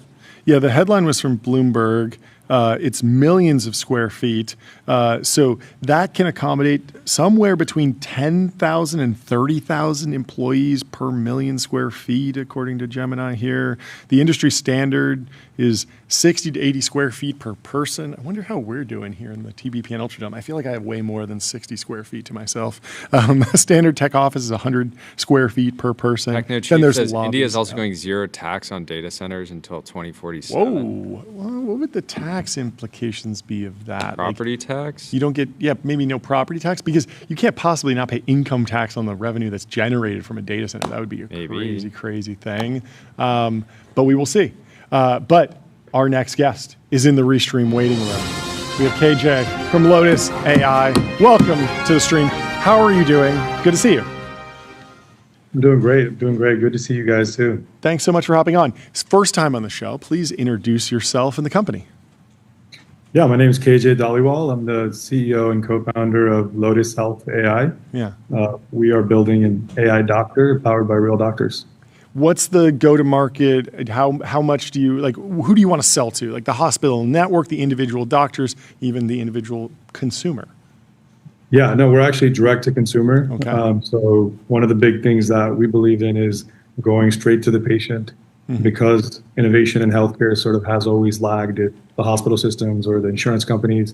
My background's in consumer. I built the largest South Asian dating app prior to this. Oh, no way. And so we just, we thought, what are the things that people actually need? Yeah. America's struggling with healthcare, so we decided to just go direct to consumer. Yeah, walk me through some of the most basic could be, diet plan, exercise plan, all the way to a doctor can refer you to a lab to go get an MRI and surgery and all sorts of stuff. Like what do you see as the early go-to-market, the landing zone? Like what do you want to be excellent at and then grow from?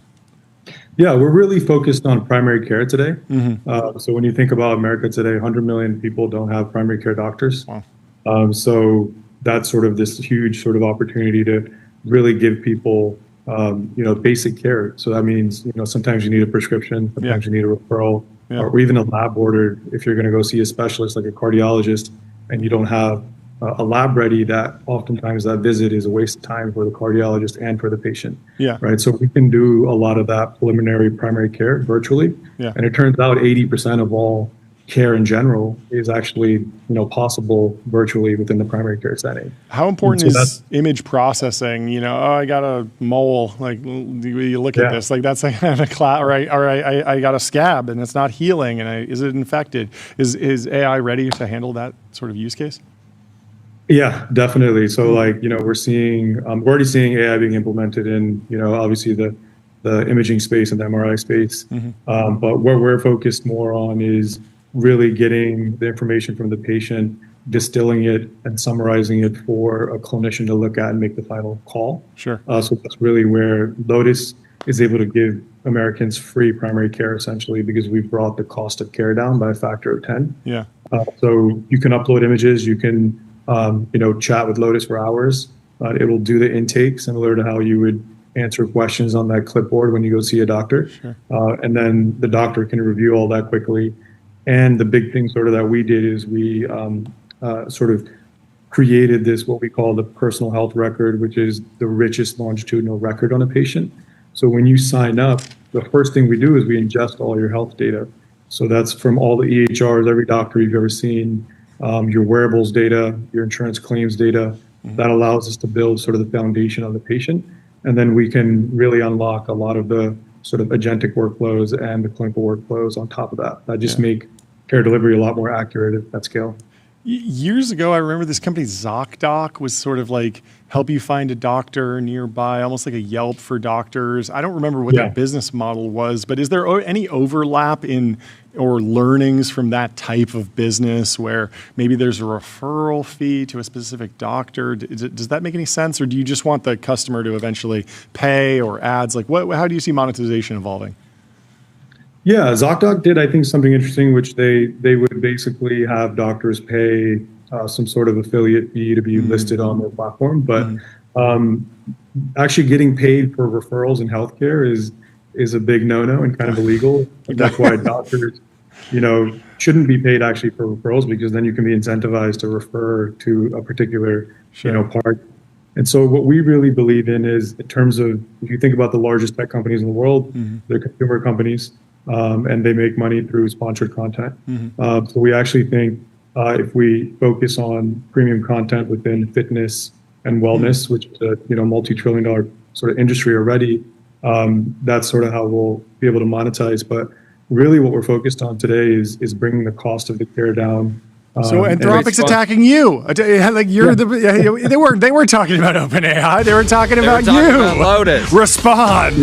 No. But I mean, how you are going to have the talking point that responds to that ad. I'm sure that Super Bowl ad will blow over. Everyone will talk about it in the ChatGPT context. But you're going to have a strategy for how you don't do the we're recommending lifts, or we're being weird or creepy with your ads. Like, how do you think about messaging and setting the tone, the mission, the values of the company now, so that you never have a PR crisis in the future? Yeah, absolutely. And I think that's so important to do that right.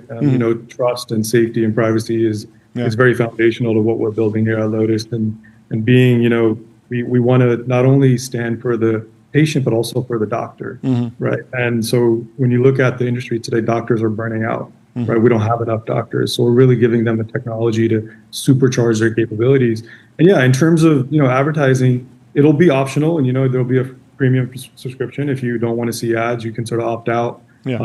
Or there's other avenues we're exploring, like your employers. Right, a lot of large employers that are self-insured struggle to get their employees really good health care, or at least primary care. So the employee has to take time off for work, drive an hour, go see a doctor. Half of the times they're not seeing the doctor, they're seeing a nurse or a PA, because we have such a shortage, and it ruins their day, and it reduces productivity for the company. So we have companies reaching out to us saying, hey, we'll pay you $50 a month. Can you just give this to our employees for free? So there's a lot of different revenue models we'll explore, but really what we're focused on is, how do we get to 1 million, 10 million patients and grow this company to scale? Because that's really how we think this sort of primary care crisis can be fixed. Essentially, fee for service doesn't work in primary care.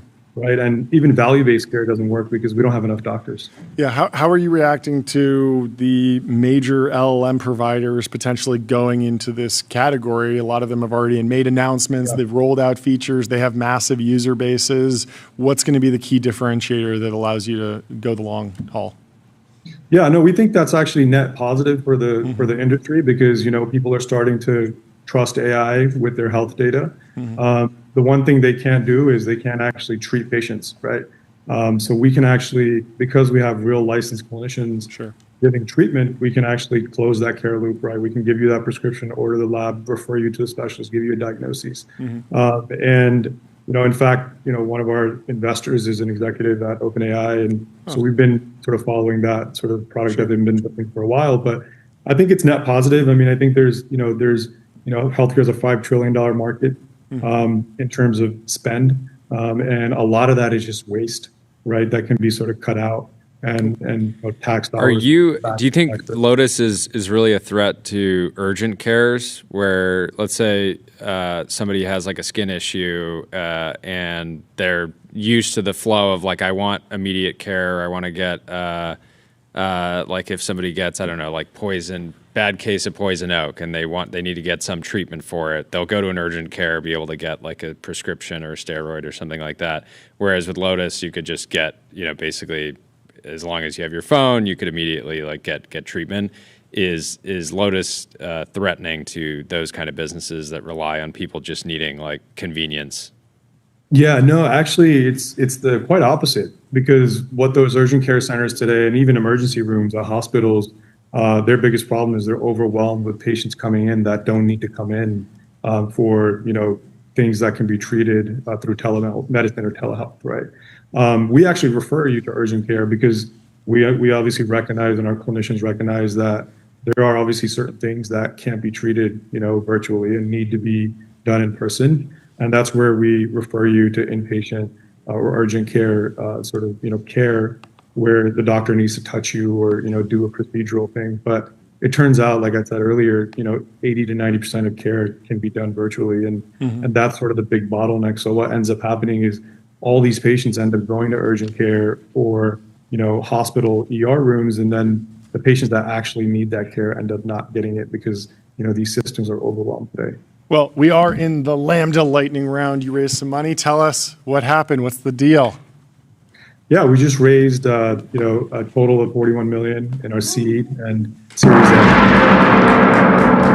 That's one of the best. Congratulations. Like Kleiner Perkins and CRV co-led that round, and then we're some great names. Very proud to have these guys. Well, congratulations on all the progress, and I'm sure we'll see you back here soon. Great to meet you. Cheers. We'll talk to you soon. Goodbye. Let me tell you about CrowdStrike. Your business is AI. Their business is securing it. CrowdStrike secures AI and stops breaches. And we will continue our Lambda lightning round with Nick Sharp from Attio. He's the co-founder and CEO. Welcome back. Hey, guys. Thanks for having me. Excited to be here again. Yeah, good to have you back. Give us the update on the last few months. I feel like the timeline has been loving. Attio feels like there's a ton of momentum. Yeah, well, that's good. We've had it's the end of a busy day here in London, and it's been a long one, but an exciting one. So I think it was about 5 months ago that I was on the show when we raised our Series B. Yep. And since then we've been busy, deep in R&D land, and today we're showing the world the fruits of our labor and launching a product called Ask Attio. Amazing. Break it down. Yeah, so it is an entirely new way to interact with Attio, with your CRM.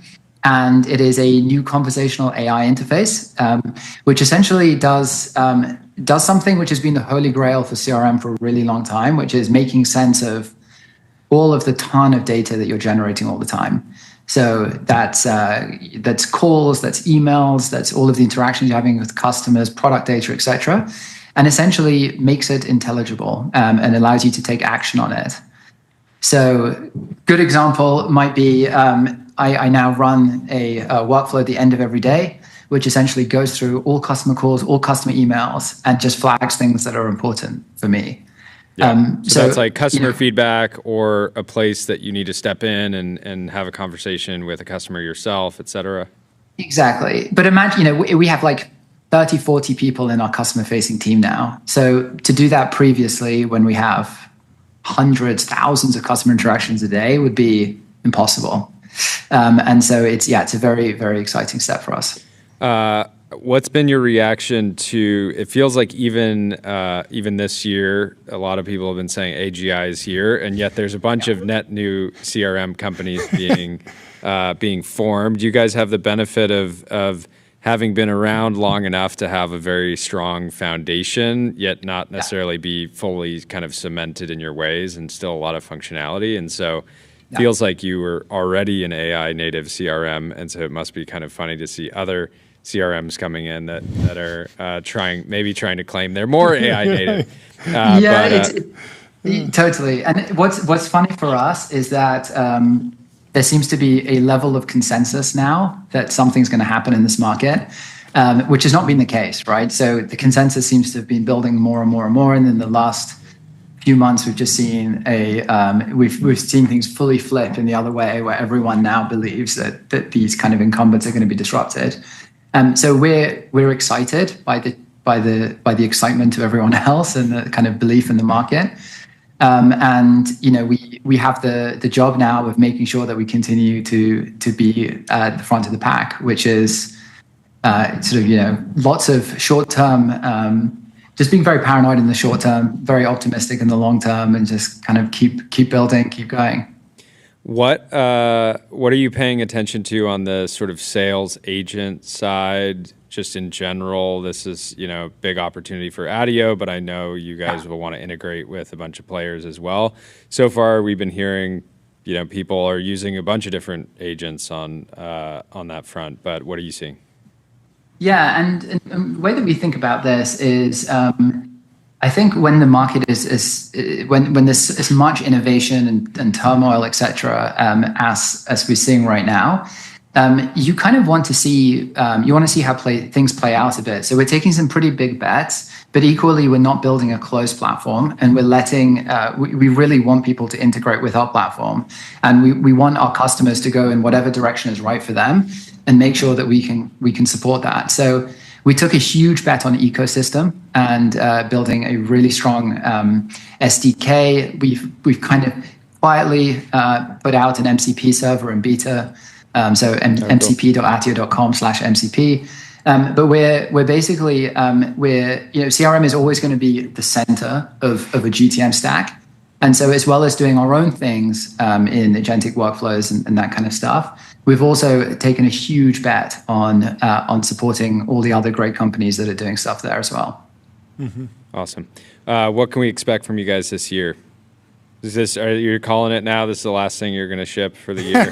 No, I'm kidding. Yeah, exactly. Job done.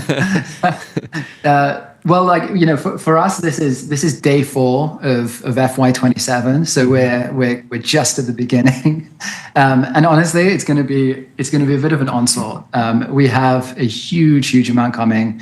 We're going to follow up with this launch pretty quickly in sort of just over about a couple of months with another really big launch, and then of course we're in this interesting phase as founders or as company builders or whatever, where you now have to do 2 things. You've got to scale your company, and you've got to hit all of your really ambitious targets, but at the same time everything needs to be rebuilt every 3 months. Yeah. So the way that you do go to market, the way that we think about product, etc., we're in kind of deep R&D mode across the company, and so you're trying to simultaneously be a extremely scrappy early stage company, but then also trying to kind of compound growth and serve a growing number of customers. So we're up to about 7,000 customers now. Wow. Which is triple this time last year, and so lots of things going on at once. How are you thinking about outbound, actually sending emails, like going into more of like the AI agent for sales rep, replace a sales rep? That's a space that feels like people are trying stuff, but nothing's really caught. Like how far away are we from that? The interesting thing is that I mean, you might have seen this, the ramp post that was making rounds. Yeah. And these channels are getting saturated, and it's a constant game of cat and mouse, right? Because the more emails that get sent, the better the Gmail or whoever else is at detecting them and start shutting them down, etc. Yep. So we take an ecosystem bet on those things. Again, especially when it comes to outbound, we really want to be the place where the customer contacts live, where your team live, etc. We integrate with a lot of these players. Now, over time, you want to be able to provide your customers with a pretty out-the-box solution to a lot of these problems. So never say never. But right now, we're mostly focused, and when it comes to outbound, we're focused on just partnering with the best people we can. Amazing. Awesome. Well, thank you so much for taking the time to come Thanks chat for with staying us. up. Thanks for staying up late. We appreciate it. Long day. Yeah, exactly. And we will see you soon. Yeah, we'll see you back on soon. Yeah, have a good one. Yeah, cheers. bye. Goodbye. We have one last story that we should get through before we get out of here. Citadel's Ken Griffin says Trump White House has, quote, enriched family members. The Wall Street figure and Republican donor offers rare public criticism of perceived administration self-dealings. They're calling him Ken doesn't like Griftin. The billionaire investor. Sick of Griftin. He said, this is the direct quote from Ken Griffin, the founder of the hedge fund Citadel. He says, this administration has definitely made missteps in choosing decisions or courses that have been very, very enriching to the families of those in the administration. He said at a conference in West Palm Beach, Florida on Tuesday that was hosted by the Wall Street Journal. He added, quote, that calls into question, is the public interest being served? In response to Griffin's comments, a White House spokesman said, quote, the only special interest guiding the Trump administration's decision-making is the best interest of the American people. The fact that major stock indexes have hit multiple all-time highs, real wages have grown, and inflation has cooled since President Trump took office is proof that this administration is delivering for every American. Trump and his family members have profited since he took office last year. This is the Financial Times. An FT investigation in October found the president's rapidly growing cryptocurrency empire had already reaped more than $1 billion in pre-tax profits over the prior year, partly attributed to a digital currency boom buoyed by the White House's own crypto-friendly policies. Companies backed by Trump's sons have been awarded contracts with government agencies and benefit from administration policies on cryptocurrency and prediction markets. And a lot of this goes into the decision to sell NVIDIA chips to the UAE, right? Yeah. And an associated I meant to ask Dylan about that yesterday. Yeah. This idea of like, do you think any lab CEOs or hyperscalers were looking at the reporting that came out over the weekend that the spy sheik in the UAE had bought $500 million of invested $500 million into World Liberty Financial. Yeah. Bought 49% of the company right before the inauguration, and then quickly we approved a pretty massive sale to China. And I wonder how many people were kind of reading that story and being deeply frustrated, just given, hey, like I would have. Oh, I would have bought them. I was a happy buyer. Trump, of Send course, said he didn't know anything about the investment. There's a big question. I mean, obviously, the Wall Street Journal, I think, had a piece on like the timing being suspicious. The Trump administration's denied that there's anything wrongdoing going on. Maybe there'll be an investigation at some point. But the question that's in my mind, aside from that one, is just is the UAE suitable for selling GPUs to? Because if it's something that's like really obviously a thumbs up and everyone's happy about, then it's a lot less controversial to do it, I would think, because we're now at a point where many folks that I look to for guidance on like the geopolitical chip issue have come around to the idea that maybe we do want China to actually be buying NVIDIA chips, and there's maybe some good arguments there. Initially, it was like cut everything off. Now the ball has moved to don't sell them ASML equipment, don't sell them lithography equipment. Come around to we want people to standardize sovereign AI to be on the American AI stack. Is it better for the UAE to be running on NVIDIA versus Huawei? Yeah, I mean, Dylan's point was like, these things don't happen in isolation. So if you don't sell NVIDIA chips to China, it's not that they're going to retaliate specifically with Huawei or SMIC or SME. It's that they could do something in a completely different part of the world. Like Dylan's example was like, be more aggressive about Africa or something like that. Like or the rare earth element. So there's like a million different debate points going on, and all of those sort of come together. But with regard to the UAE, I mean, I guess that there's a risk that you send a bunch of NVIDIA chips and they just stay on the container ship, and then they just get forwarded straight along to someone who's maybe even less friendly. But I don't know that that's been a historical risk. There's been a lot of chip smuggling. A lot of it's gone through Malaysia. I don't exactly know how much of a risk the UAE poses. So I'd love to talk to Bill Bishop about how that fits in. We'll have to keep digging in. But obviously, I think we're fans of Jimmy Carter's approach to leading the American people. Divest. Stay focused. Lock in. It's the great lock-in. It's the great lock-in. You got to stay focused on the job at hand. Anyways, crazy day. Yeah. Mike Isaac over What's at the he New York saying? Times says, by the number of OpenAI employees I see tweeting about Anthropic's Super Bowl ad, Anthropic should be paying OpenAI earned media fees. It's funny. Like, thank you also related to Ken Griffin, I like this post from High Yield Harry, where it's Mr. Beast with Kim Kardashian and Ken Griffin's just way in the background. And High Yield Harry said, "Guy like me would have taken a photo with Ken Griffin instead." And I don't know who he's imagining him being. Like, is he imagining that he's Mr. Beast or Kim Kardashian? But it's funny to imagine being at this party and saying, "I gotta get a photo with Ken. I gotta get a photo with Ken." Whoa. Okay, we got to close with this G-Wagon. Look at this G-Wagon. You mentioned this. Pull it up. I did not. Pull it up. I did not see this. It's right after that. Yeah, look at this thing. What is going on? Blake, I'm going to pull up. I texted him to get some more context. So Blake runs an account called Found Objects on Instagram, and he is selling a very special G-Wagon that's effectively it's one of 10 ever made. Why is Vladimir Putin seen next to it? Because he was rolling in these. He was rolling in this. This was part of the presidential crazy fleet. Vehicle. So it's basically like a Maybach converted into a G-Wagon. Yeah. In order to, you would have to do an insane conversion to get this into the U.S. But for the right person, it could be a really. This great. has Mark Zuckerberg written all over it. Yeah, he's got likes the Cayenne. Extendo. He's got send it to West Coast Customs.